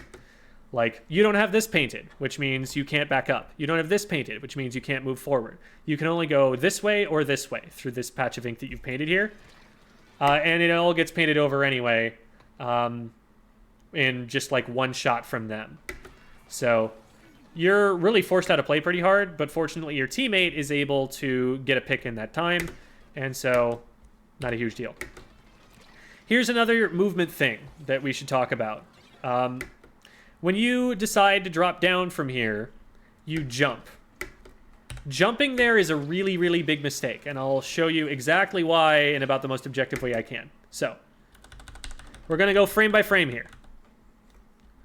This splatling, we've already established, knows where you are. They saw you when you threw the burst bomb at them, and also on top of that, this splatling has point censored you. So, they have 2 reasons to know that you are up here.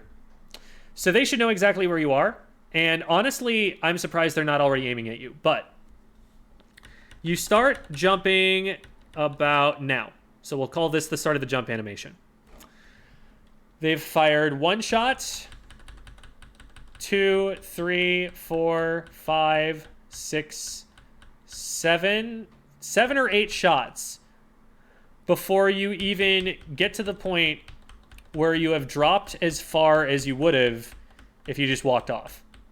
This jump serves no purpose. It puts you in the air for longer, where you are not able to touch the ground and move around, left, right, strafe, anything like that. And you're already marked, so this gives the Splatling more opportunities to shoot at you. So those 7 shots, even if they take the time it takes, to fire 3 shots to snap over to you and start firing in your direction, they can still splat you before you even have walked off the ledge. If you had walked off the ledge, so let's move that forward a little bit. So I'll say it's about here. So if you had walked off the ledge, you're down on the ground. Okay, we're not able to see their shots anymore, but you're down on the ground way, way faster than if you jump right there. Also, because you jump, you stay in about the same spot in the air for longer. Your acceleration has to go back all the way down to 0 and then back up to get you down onto the ground. So not only are you in the air for way longer than you have to be, while you're in the air, you're in the same spot. You're an easier target for a longer amount of time. So if you're going to go off a ledge, resist the temptation, the impulse that gets set up in you by playing platformer games, and just walk off. Don't jump off unless you have somewhere you're trying to land on the other side. Stay in the air for as little time as possible in general. Being in the air is one of the most vulnerable positions you can be in Splatoon, because you just don't have access to your paint on the ground, and you're a bigger target that way. All right. So you've made this big jump, which, again, very visible. You're also point censored, so pushing these guys is a bit risky. I would be trying to get some space painted for myself and get behind cover somewhere. But you pull off a splashdown. At X rank, this K-Pro 100% shoots you out of the sky for this. They 100% have the range to do it. They're right next to you. They probably get one shot even on your way up because you're so close to them as you go up. This is not going to work going on, later on in the game, but they're not able to get out of it. They get splatted, so works out. So from this position, you have one down, and your job as a Slayer in tower control is, I want to keep the enemy team from being able to stop my teammates on the tower. You play your job really well in that you very rarely get on the tower, which I like. Your position is given away when you're on the tower. Somebody knows, oh, there's someone on the tower right now, and so they have the location of at least one of your teammates figured out from that. You, being a short-range weapon who needs to close distance with people, don't want your position given away. And you also are the best weapon equipped to push forward on your entire team so that you're in the enemy team's way from getting to the tower. That's how you stop them from stopping your tower push. You get in between them and the tower. You form a buffer so that your teammates...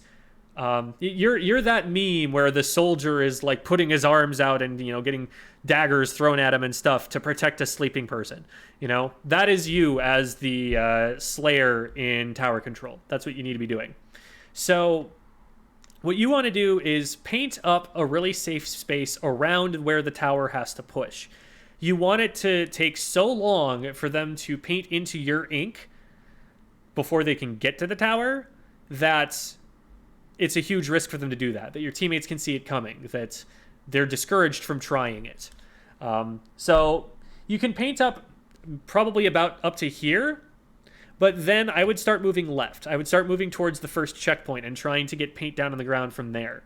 You are the front line. You are the first person who's going to get there. So one of your jobs is, when I get there, I want to make that space where there's definitely going to be a fight. You're definitely going to have to fight for at least one of these 2 checkpoints. I need to make that space as cleared out as possible, as advantageous as possible, so we can win that fight once we get to it.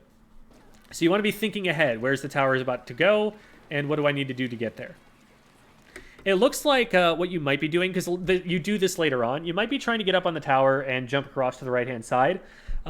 which isn't a bad play. That's something that is a really strong thing for Slayers to do, to get up into the enemy base and confront people before they can even get anywhere. And it looks like you just mess up the movement a little bit, and then you decide to go elsewhere. Throwing this burst bomb, probably not going to do anything. I would probably just be trying to move over to the left. And again, very small thing, very small inefficiency, but time is everything in this game. So this push is really risky. If this roller were watching anything at all, instead of just like rickrolling for over his own colored paint, what is he doing? Like, this flick I understand, but then the rolling here, why not just do a horizontal flick and cover all of this? That's strange to me. They could be trying to zone you. They could be trying to shoot you. This roller by themselves could just splat you right here, right now. The bomb rusher could return fire. You surprise them a little bit here because you've got a little bit of a smoke screen. So if it were... Oh, no, you don't surprise them because you shoot in front of them right here. These are those shots that I was talking about in that first engagement. You've shot from around this corner. They know there is someone right here watching this corner that could, in theory, push up to them. You've fired warning shots, basically. You don't ever want to fire warning shots. If you're going to push this person, you want to peek out from around this corner to the left, fire a line right in front of you, and then beeline straight to them. That gives them a lot less warning than, I'm going to fire my shots, and then I'm going to swim up to them, and then I'm going to beeline to them. That line right there, you could have painted that without having painted any of this in the middle. And that way, they wouldn't have known that you were coming in time. Once this person sees those shots go down, they need to be backing up a little bit. They've got bomb rush, right? So they can just back up and throw bombs at that spot and have better control over that range than they do standing right here. Like, there's zero reason for them to be standing this close. The reason I'm pointing out the mistakes they're making is that there are a lot of ways that this push could have gone wrong for you. The roller could have stopped it. This guy could have backed up, and you could have been pushing into green ink. There are a lot of reasons that they could have stopped you here that they didn't take advantage of. But you do get the one pick. Now, if you get one pick, that's the most that you really should be getting out of this position. This guy should be able to trade back, but they only managed to trade. So this does end up being a good position for you, or a good situation for you, but I would discourage you from making pushes like that in future. If you're going to go for them, if you're going to make that really quick play, recognize that it's probably going to be a one-for-one trade, and that you need to not fire warning shots ahead of time. The only reason this works is that neither of those players saw your warning shots and respected your zone control. And that's their mistake. All right. So the Booyah goes out. Your teammate is trying to take advantage of this number of players down to push the tower, but obviously they have to respect the Booyah bomb coming out, which they do, and then they look to get back on. That is a really good Booyah bomb from their team, by the way. They recognize they're at a numbers disadvantage, and so they stall out the numbers disadvantage by completely stopping the tower from moving. And in the time that it's going to take us to get back on the tower, their teammates are significantly closer to spawning or already back in. So really good play from the heavy there. Just kind of difficult for your team to contest at all. So you know that there's heavy up here on the top right, so that's something to bear in mind in case you end up in a situation where you need to take a sight line that they have. I love this fight right here. Again, the burst bomb, I guess maybe you're trying to cut them off from moving forward, but if I see that burst bomb go down, I'm backing up from here. I'm like, oh, nope, that's a warning shot. This, however, is really, really nice. You hit this burst bomb. I don't know if you needed to throw a burst bomb from this position or if you could have just started shooting right away. Your kill time with burst bomb and then comboing that with shots is significantly slower than just shooting them. And so the way that the damage works out, a burst bomb does 60 on a direct, I believe, and 35 on an indirect. And your shots do 35. So we'll do a little quick math here.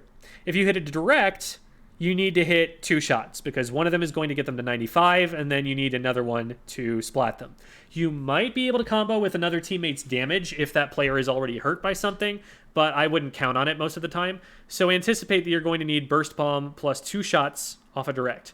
If you hit the indirect damage, it's just like you've added another shot's worth of damage onto them. So it's going to take, the same amount of time as if you hit the direct. So either way, it's a burst bomb plus 2 shots, and throwing one burst bomb and then starting to shoot your main weapon is way, way slower than shooting one shot and then shooting another shot. So you have to aim it anyway. Might as well just use the main weapon if you're in range too. The reason to use the burst bomb is if you're not in range yet, and you're going to throw the burst bomb and then move into range. So that might be the situation, if you hit your shot here. But at this point, since they're walking forward, probably can just shoot them.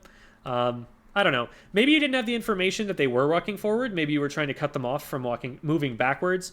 I don't hate the burst bomb in that situation, just for that reason. And your aim after this is impeccable. You just hit your first, I think, do you miss any shots at all on the start of that? I don't know if you do. Mashing the comma key.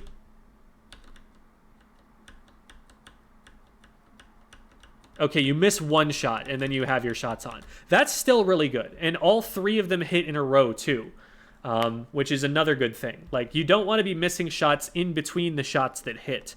That gives your opponent significantly more time to get away. So, yeah, that one shot may be a little bit of a warning shot, but overall, you'd probably get most players in that position. It was only one shot that missed. They were looking someplace else. They just don't have the reaction time. All right, so you're painting up this area, and I like that you're trying to push this area somewhat. You've got this all painted. Now, the problem is that behind you, the tower has fallen. You do not have the support of your teammates pushing the tower here. You're in a 2v3 right now, and you putting yourself further forward, there's no way in heck that a junior by themselves is going to be able to push the tower with 3 of them up. And since you're out of play at this point, nothing the junior can do from there. So this whole push is a little bit doomed. You're separating yourself from your teammate. The tower is out in no man's land. They're more likely to be able to push it than you are. So at this point, might be a time to jump back. Maybe you try to shark somewhere and get in behind them when they start up a push. So you wait a little bit and wait until you're sure you're not seen and then go in, and maybe then you can pinch with your teammates and get something good done. The problem with this push right here, this guy's already pre-firing you. There's nobody else in this area. The tower, is theirs to control. The only reason they're shooting here is that they know you're here. They're already pre-firing. They're already putting shots over the place you have to go in order to get to them. And this is a K-Pro. Get in the habit, if you're not already, of looking at the weapon that your opponent is holding. Try to recognize that as quickly as possible so that you know the matchup. Because if this is a junior, yeah, you can probably push that. But this is a weapon that's longer range than you.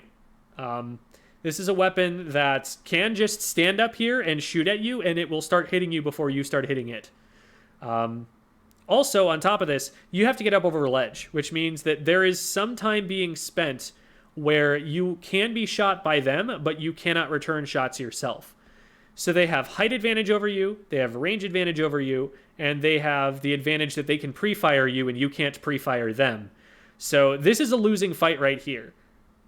What you need to do is recognize on the wall, oh, I can't push this guy, and just drop off the wall and get out of there. Maybe you retreat back towards mid, maybe you try to shark down under here really stealthily, or maybe you just jump out and decide, okay, my teammates are down, this is an unsustainable push, there's nothing much I can do from here.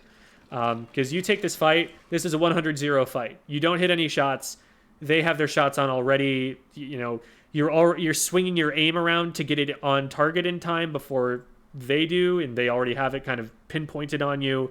Lots of reasons just never to take an engagement like that. So always be keeping an eye on what weapon you have, knowing what the situation is around you, and also just recognizing the numbers advantage probably would have kept you out of that fight too. Okay, so we jump in. You've got a teammate over to the left, so hopefully they flank in from the left. It looks like they're... I don't know what your team is doing on the left, quite frankly. They're out of play. Okay, is that your team? Is that your bamboo that walked over? Okay, all 4 of you are all in one spot, which is never the situation you want to be in when you're defending the tower or really anything. Well, Rainmaker, it's a little bit more acceptable in some situations, but here they throw 1 bomb up here and they've displaced your entire team. They're probably forcing someone to move forward into them if they do that. This Booyah Bomb could wipe you all out. You need to be putting space in between you and your teammates so that you're taking different angles and you're not all going to get wiped out by like a single bomb on this one little patch of ink you've made for yourselves. Fortunately, nobody has pushed up and you're able to take this spot on the right here. I like that you get a couple of shots on this spot, knowing that the heavy has a pretty bad line of sight on you from there, and that somebody is very likely to try and push over the top, and you do in fact get a couple of hits. That almost lets you finish this guy off, but because you stand still in the open for too long, they are able to get you anyway. I think I backed up too far there, but... yeah, you hit them twice. At this point, though, they have a little bit of an advantage, because you have to hit them over this slope here, and you can't see them as well. So they can kind of just put this in between you and them and move away into a place that's harder for you to see. They're also in range of you, and so being out in the open would be fine if you were using your range advantage, if you were at a place where you can hit them but they can't hit you. But that's not where you are right now. So in this position, it's safer to just duck around this corner for a second. And maybe like jump back out and chuck a burst bomb so that you're doing damage really quickly and they have trouble responding to it. It makes them a sitting duck for your teammates. Your teammates do eventually finish this off. So you had support there. If you just kept yourself alive, they probably would have been able to get that pick and you would have had it cleanly instead of going down here.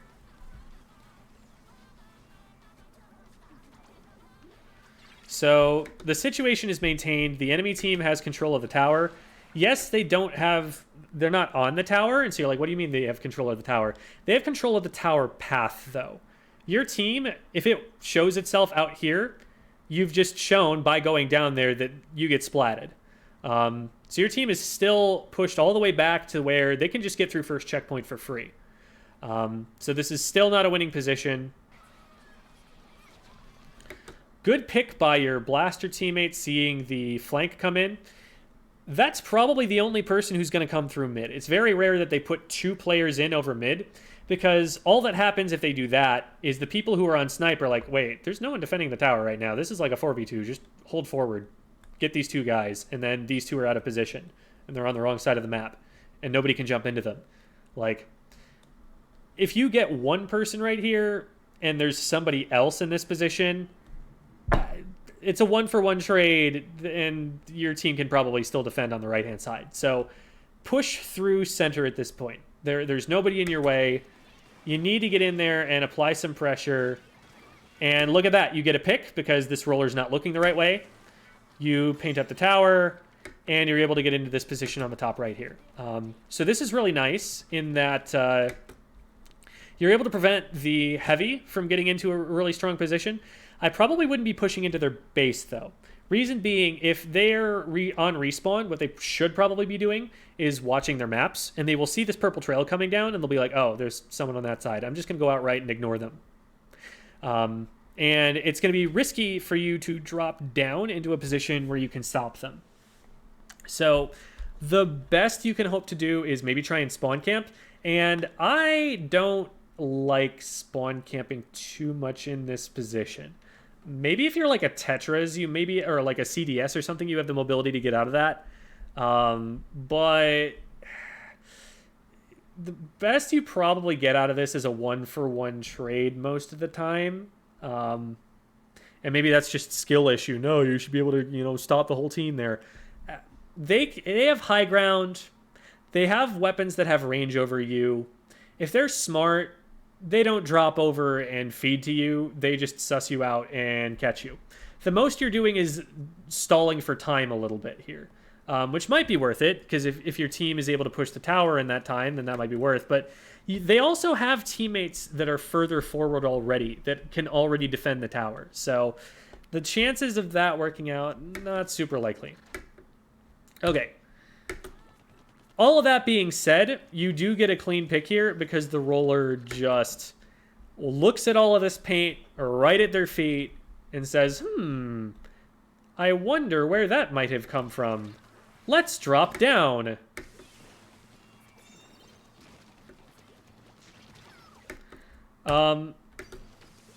So, a couple things about this fight. First of all, you splash down before you see that they've dropped down. You're making a hard read that they're going to do that. At X rank, they're probably not going to do that. At X rank, they're going to stand up here behind the shield and do a vertical flick at you. And you're going to be like, oh, my splashdown missed, and also I am now damaged, and also I'm in the middle of a bunch of green ink. Now they drop down and they try to get away. Now they're also not getting their aim behind them very quickly. There's only one direction you could possibly be coming at them from. And so the fact that they miss that flick is totally on them. They could have just pre-fired that angle, and one of two things happen.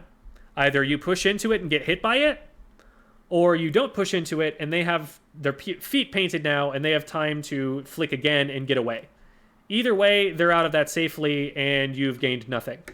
But they miss twice, actually. They are still facing the wrong way when they turn around over here.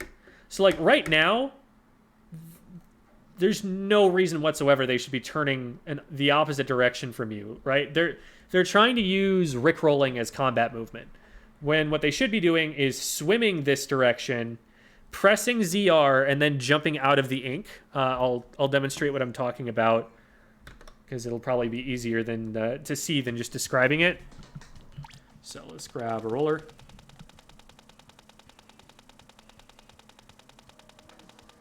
Here we go. So, what they should be doing, they swing like that, they swim, and then do this. So you swim, press ZR, and then jump. Because if you press ZR, there's not a lot of movement you get. But if you press ZR and then jump, look at how much further I was able to get away. So roller players in the chat, here's how you play this fight better than that guy did. And you could also, you know, just do the vertical flick, but the horizontal flick out of jump is faster.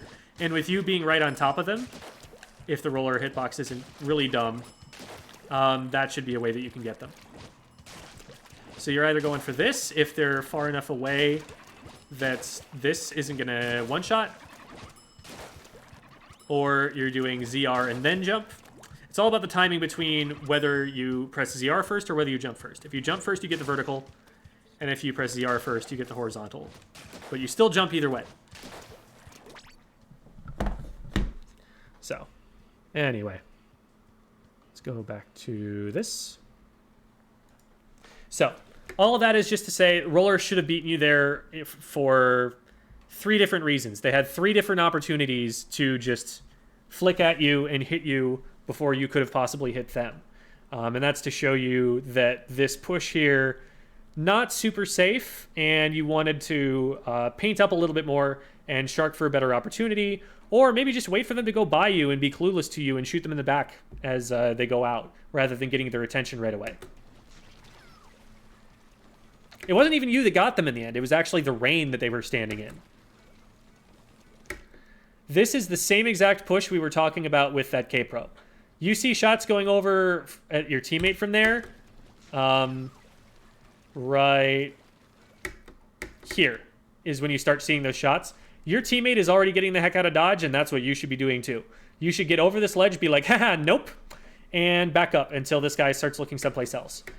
At most, you throw a burst bomb, but there's no way, if this guy is paying attention to you, you're able to sneak up on them.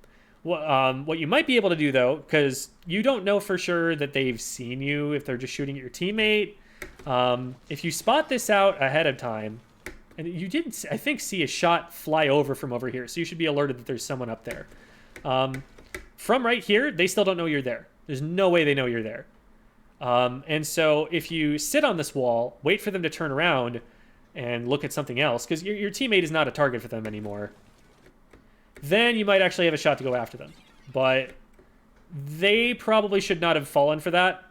I think If they just back up here, well, you're in range pretty early. They could have played it better for sure. In that position that they gave you, though, might be worth taking. X rank, though, I don't expect that push to work. I see them at that range, and I'm like, I don't think I can get there in time. Throw a burst bomb, get out of the way. The nice thing about throwing the burst bomb and actually alerting them to your position there is now they don't feel comfortable looking at mid. Because your goal here is to alleviate pressure from the tower. They're looking at the tower right now. You don't want them looking at the tower. So either they look at the tower and then you get to go in and splat them for it, or they don't look at the tower and your teammates get to push it for free. Either way, you win. So that might be an option. From here, you had no idea that there was someone on the left, so I don't blame you for this at all. And this move right here, excellent. You change direction to the left just a little bit. You're not making a huge telegraphed movement, so it's hard for them to spot. But that little dodge right there through the ink throws them off, and you're able to get away. That is awesome. Every frontliner in the room, take notes. That is exactly how you get out of a situation where you should be dead. All right, so your teammates trade. So we're looking at a 2v2 situation. You know that the K-Pro is up on the top left because they were the one who was just shooting at you. Unfortunately, what happens here is your teammate and you both get on the tower, and then they both see, oh, there's someone else on the tower, and you both get off, and nobody rides the tower at all. So you have an opportunity to be pushing the tower, because the K-Pro is out of play here, and as you see later on, the roller is also out of play. So you could have been pushing the tower this entire time, and instead it just stops and kind of goes back to mid until your teammate tries to get back on it, but then it's contested, and so it's still not going anywhere. That whole time, you splatted no one, you painted very little, you didn't use a special, and the tower didn't push anywhere at all. So what is the takeaway from all of that? The takeaway is that we need to be focused on getting the objective moving. So as soon as you see that your teammate's dropping off and trying to move forward, I'd be like, okay, I'm going to get back on. Because your teammate didn't do that. Your teammate did keep going forward. Somebody needs to be pushing the tower here, and that's the top priority. If you need to get off to get somebody out of the way of the tower being pushed, then that's the play at that point. But as soon as... I think that happens right here. As soon as you see... No, it's not right there. Did I go too far forward? Yeah, right here. As soon as you see that they, like, got off the tower, you want to get back on the tower, even if you've jumped off yourself. Like, right here, get back on, get back on. Nobody else is going to be there to push it. If you get on, then the play from your other teammates should be to take the tower from you and let you push forward to, take advantage of what your weapon is better at doing.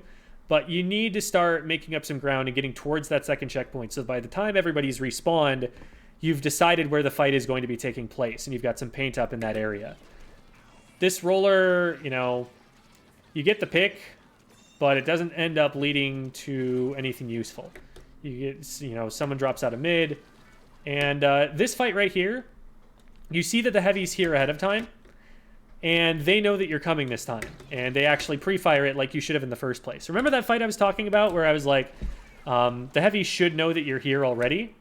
They knew you were here this time, and they did exactly what they should have done in the first place. They backed up, they pre-fired your location. Absolutely nothing that you can do if you decide to take that fight, so you can't be taking that fight.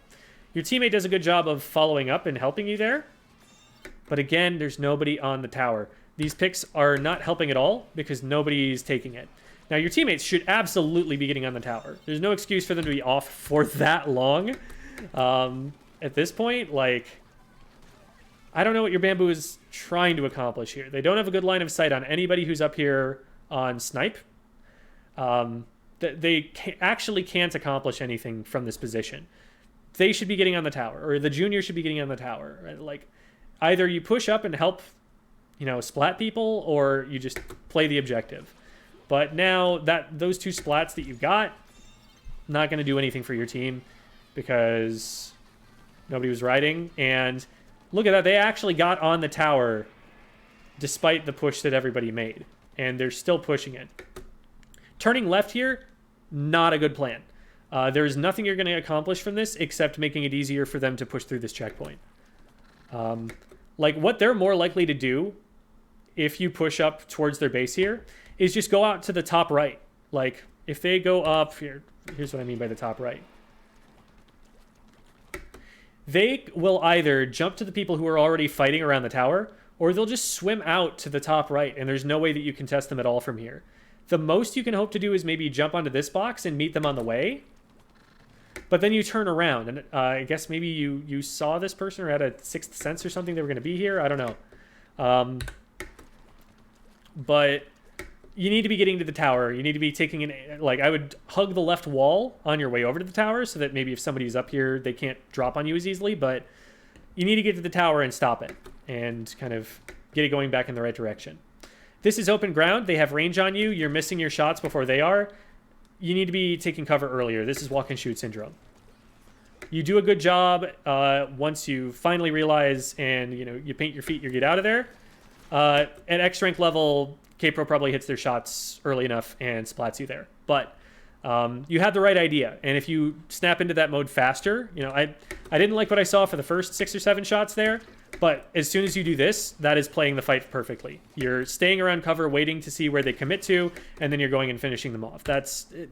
Once you paint your feet and get out of this, you've played the fight. I couldn't complain about a single thing. And you get your aim on perfectly too, because you're waiting to see where they go and reacting to them before you give them any information from your ripples or anything. So first 7 shots, they miss.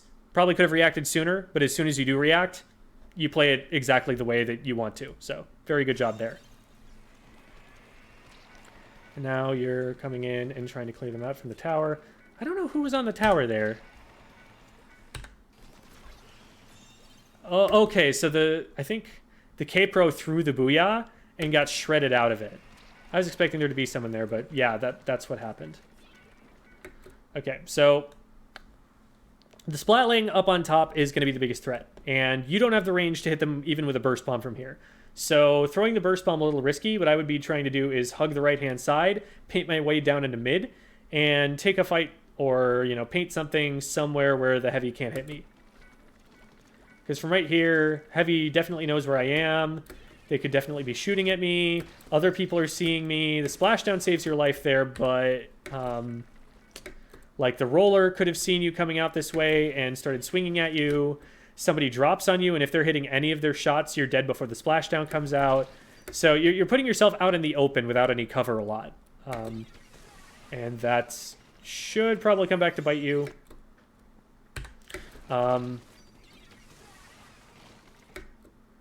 Never push a roller when they're on the tower like this. Shoot them off before you go for it. Because they can literally just stand still and like walk a little bit and rickroll, and they will clean you up as soon as your head pokes through the grates. It's just not worth it. There's no way that you get shot advantage on them unless your teammate is shooting them from the backside. And even then, they might just be able to roll over you as they go down to your teammate. So the way to get this guy off the tower is to stand back a step and shoot them off. But instead of doing that, they decide to splash down, and this actually gets you a chance to get away. What you need to do is shoot 1 pellet at your feet, swim through it, and get to the other side of the tower so that you can use it as cover. You might have enough time to get on the other side of the pillar and stay on the tower, maybe. But you need to be doing that instead of, because at this point, it's been in the air so long, you're not going to be able to snap up and aim at it fast enough. I would say that there definitely are times, even at top level play, rare times, admittedly, but times where the best call is actually not to go for shooting down the splashdown. It's actually just to avoid it. In that position, you'll learn with time, you know, when you can actually go for it. And maybe your plan is just, I'm going to aim up and shoot at it, even if I think I don't have enough time, because that's the only way I'm going to learn to shoot at it. And if so, that's fabulous. You know, I totally respect that. That's what I did for a while, and I'm still trying to do. Just shoot the splashdown if you think you've got an opportunity, or even if you think it might be a little too late, and get in the habit of being able to do that so that you can stuff it harder, you know, the later on you are in your Splatoon career. But There was definitely a way out of that to just avoid getting hit by it, and that would have kept you alive here in this situation.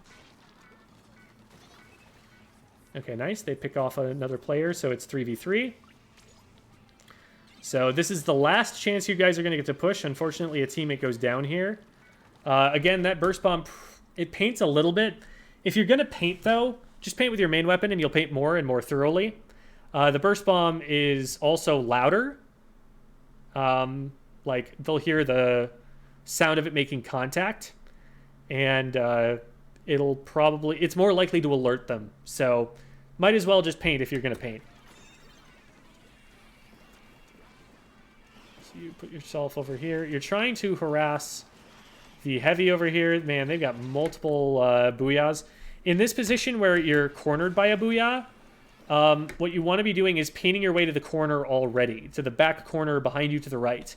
Because you've got this corner to hide in if it goes in too far over this direction. You can back all the way up if they throw it in this corner, but this is the one escape route you don't have painted, and so you want to be painting that right away.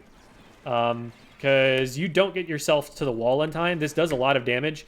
You're only probably one shot away from dying, and you probably could have just backed away and gotten out of that. If that's like an inch closer to you, you get splatted, and you didn't have to get splatted by that booyah bomb. I like the pre-firing. It's a little scary that you keep standing there and firing after you miss, because the roller player could probably have traded that if you just kept standing there and had to readjust your aim. But you do get them. And now, I think you thought you were going to be able to hit them right away, and you ended up hitting the wall. That's just an experience thing. I knew you had to jump to hit those shots. But you do get up and splat them. And from here, you are shackled to the tower. You may not leave, because if you get off, all they have to do is get on and they win the game. It's overtime. And I think maybe you're trusting that your teammate is going to be able to super jump there in time. Maybe you're just a little more scared of these shots than you need to be. But you give them a big window here of about a second and a half where all they have to do is jump on the tower and they win the game. You got to stay on. You've got to paint the area around the tower and avoid those shots and use the pillar for cover instead of leaving the tower and trusting that your teammate will get there in time. Just absolutely no window whatsoever for this player to do what they did here, especially since you're so far in green ink, right? They can just be behind you or like drop down on the left, swim up, and jump to the tower. They don't even need to climb up the wall at this point because they're so close. Or they can jump up from glass, which I think is what actually happens. So at the very end, always make sure that you're actually there on the tower so that the game can stay in overtime. So let's look at KA, because I don't think I've actually seen that yet. I've looked at this video before, but didn't go that far into it. Oh, no, I remember I did, because you top fragged hugely. And I mentioned that at the very beginning. So let's talk from a more... Oops, not there. Not there. Okay. Let's talk from a more macro perspective. I'll switch it over to here briefly so I can get the screen set back up. What we should be doing in tower control in order to maintain control of the objective. Because you were slaying way more than the other team was. You had a numbers advantage for your team far more often than they did, and yet they still won. How does that happen? Well, let's take a look at the map and talk about how we need to play in this mode so that you can actually take advantage of the picks you get and win games off of them. Okay, here we go. So this is Schellendorf. This is about the most that I can zoom in, I think. And we don't need to grab the weapons or anything from below, so this should be a good amount of zoom. So every tower control map is very, very predictable because the tower always follows the path. It's going to go along this exact line, and it's going to stop at any of these squares that you see on the map. This is really, really obvious, but this is the basis for our analysis of this mode. While the tower is moving, it's relatively difficult to stop. It's moving away. So like if you're here, let's say, and you're trying to stop the tower. Well, if it's going to move away from you, you have to keep moving closer to it. And the closer you move to it, the more of a height advantage you're giving this player because you have to move downhill in this direction. So running behind the tower and shooting at it from behind usually isn't the greatest. You're usually going to be stopping it from in front and maybe like an off angle or something if it's stopped somewhere. But my point here is that you're generally going to try and stop the tower around checkpoints. Those are usually the best places to defend from because your team has a significant amount of time to set up. It takes about 5 seconds to clear this checkpoint. 5 seconds is half of a respawn. 5 seconds is about the amount of time that it takes to swim from respawn or super jump from respawn and be near mid.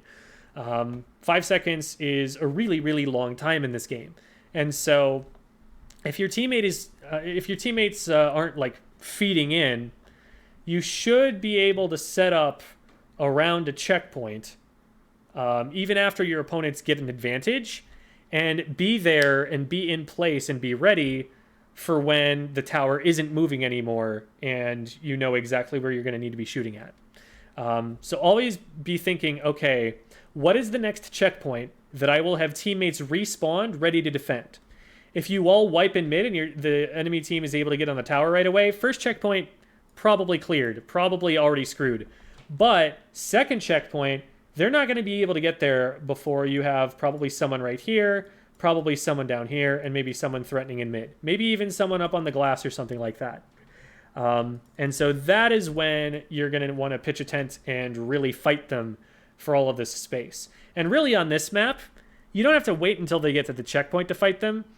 As long as the tower is here, this area right here is what FLC calls a stronghold. This is a spot where you have height advantage, you have a really good line of sight over this entire area that the tower has to pass through. So even while the tower is moving, something with decent range can just stand up here and make the tower rider's life really, really difficult. And only one other person is all it takes to splat that tower rider or force them off the tower. So if you lose a fight in mid, this is your primary stronghold. This is where you're going to want your backline weapons to be able to stand. So if this isn't clear, clear it out for them. But then try to take an off angle and flank the tower however you can, either from going from here or going through mid. And that way you're going to be able to prevent the tower rider from staying on as safely. But if you're pushing, here's the error that I'm seeing. You're over-focusing this area of the map. This area of the map is completely irrelevant most of the time you're on offense. There's almost nothing that your opponents can do. The most that someone can do is stop a push from standing right here, and that's if you're still trying to get it through first checkpoint. If there's a heavy here, then yeah, you throw some burst bombs at it, get it to back up so that your teammates have time to clear mid and actually get it pushing over this way. But even once they're like right here, the heavy doesn't have an angle on that. They have to left side peek from all the way out here. They lose their position a lot, like really, really quickly, and they don't have a great angle in the first place. It's better for them to just shift over to here and defend from this stronghold. If you're in their spawn, you're not stopping this heavy at all. There's nothing that you're able to do to prevent them from taking this stronghold unless you decide to go all the way around over here. And if you're doing that, let's get some of this extra drawing out of the way. If you're doing this, and before you get over to this area, from about here to here, you are completely out of play. All of the time that it takes you to move in this direction, you're out of play. Usually what you want to be doing instead is clearing out this area or clearing out this area. So you're either pushing in this direction once you've got mid and the tower is starting to push, or you push this direction and threaten from behind here. This is still going to flank the snipe area up here without having to spend all of this time in no man's land over here. And what's probably going to happen if the other team is smart is they're not even going to worry about you over here. They can go around this way. They can use height advantage to shoot you from where you can't shoot them. So this isn't even a really powerful position for you. Better to be in the way of somebody who's trying to stop the tower. Better to be over here on the left side of the map where your opponents are actually realistically going to be able to defend a tower push from about this position to about this position. So focus more on the left-hand side while you're pushing. If you do get to the left-hand side and mid isn't clear and they're not able to take the tower, then you've pushed ahead too quickly. You want this area to be basically your color and maybe a little bit in this direction so you can see a flank coming before it gets there. And then your job is to either push up here or use the ink you've gotten to flank around behind. And that will help you to clear out this area and make it so that it's actually safe for your teammates to push from here.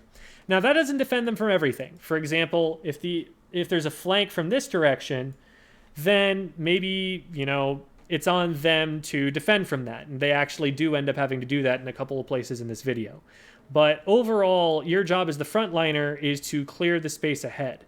They can play defensively as like a bamboo looking this way. They have the range to do that. But what they can't do is peek this corner and get away in time so that they can scout out where the heavy is before it can take them down, and then figure out a flank route that's going to beat that heavy and kind of force them out of position.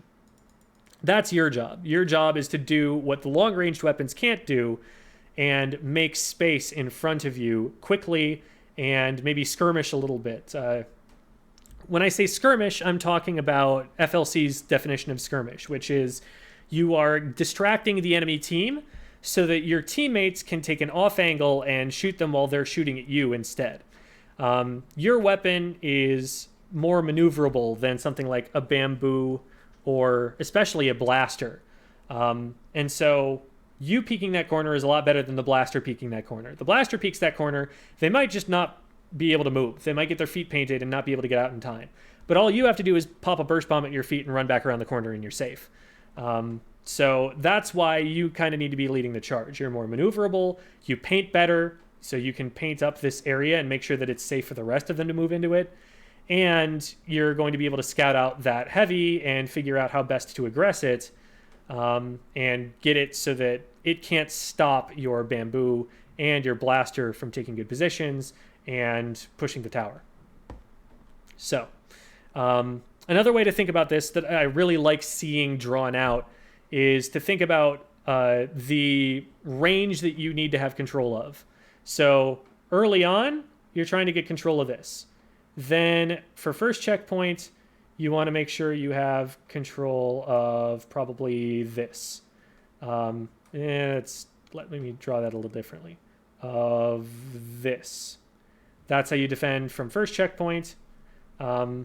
Maybe something like this. That's kind of the range you need to defend first checkpoint. Then once it's past first checkpoint, you want all of this, and then you want this, and it kind of moves like that. So each time that you're moving into a new zone, you want to get it mostly painted up your color, and then that's how the tower is going to be able to move forward. That's kind of the realistic path that it's going to take, and the way that the map is going to have to look for it to push where it needs to push. So that's more on your general plan, and that's kind of to inform where you need to be pushing, what you need to be accomplishing in order to get something out of the picks that you're earning for yourself. Because it's not just about picks. You're also one of the best painting weapons on your team, and the way that you signal to your teammates, get on the tower, it's time to push, is, hey, teammates, all of this is painted our color. If we're not pushing the tower right now, I don't know what you should be doing. All you got to do is look backwards, because no one's going to be coming from in front at this point. That's kind of the way that you get the tower to push, instead of getting picks, getting frustrated that the tower's not pushing, and having to double back or figuring, okay, well, I'll just spawn camp at this point because that's a way that I'm going to get more picks. No, play around the tower the entire game, and once you've cleared out the area in front of the tower and made it safe to be on the tower, people will get on and people will start pushing, and you will start scoring more points that way. All right. Man, these get longer and longer every time, but I appreciate all of you guys for sticking around and sticking it out with me. Thank you, everybody, for being here. I want to give one very special shout out before we go. we'll do the basic shout-outs first, and then we'll talk about that last one. This is Squid School. We run from 3 to 5 Arizona time, which is Pacific time right now. So that's 3 to 5 Pacific time, 6 to 8 Eastern time. You can figure out the rest in the middle. We run that on every Tuesday. If you want a VOD review like this one that you've seen today, feel free to just DM me at our Discord. So that's going to be right here, and hopefully that will come through. Yes, it does. So there's our Discord server. All you got to do is find me there and send me a DM, and we'll get it scheduled and figure out how to record it and everything. We also will have, what is it that was... I'm going to check the stream schedule really quickly. We should have a community night this weekend. Yes, we do, and that's one thing I'm going to talk about. Oops. So Warzone Wednesday will be happening on this Wednesday. And also, something that is not on this schedule because it doesn't go all the way to Saturday, is on the 9th, on Saturday the 9th, we will have a Splatoon community night. So we'll just do basically Squid School recess. So, whenever we play private battles at the end of a Squid School, when I don't take like 2 hours to do the VOD review, whenever we do one of those, it'll be just like that, but for like 2 hours straight. So it should be a good time. Hope to see you guys there. We'll be on the same stream here, but it'll be 2 hours later in the night. So that'll be 5 p.m. Pacific and 8 p.m. Eastern, I want to say. So we'll see you guys then.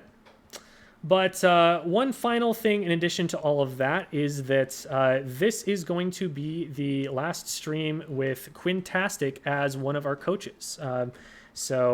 Yep. He'll still be hanging around. He said he would be around in the Discord, might pop by in stream chat sometime and things like that. But this will be his last time here as our coach, as our chicken lord. Yeah. I'd like to say a thank you to Avery for being such a positive presence on the stream, for being so willing to learn, for being friendly, for adding some memes to our repertoire. It's been great to have you here, and the show won't be the same without you. So, I'll still be around. I don't plan on completely dipping out of existence. I'll be on the Discord, and I'll be in the chat sometimes. But yeah, just know that I'll always be here watching over you all with the power of my chickens, and plus my noble squires are still gonna be here. So we got that. So, squires will make you proud. So, yeah, but thank you all. I appreciate it. That's all. That's all from us. Thank you, Avery. Thank you, Avery. Didn't mean to cut you off at the end there. No. How dare you? I'm offended. No, it's all good. That's gonna be all from us. See you all in the Discord. So check that out if you're looking for that. I'll put it into the chat again because that moved pretty quickly. And we'll see you all next time. Bye, everybody.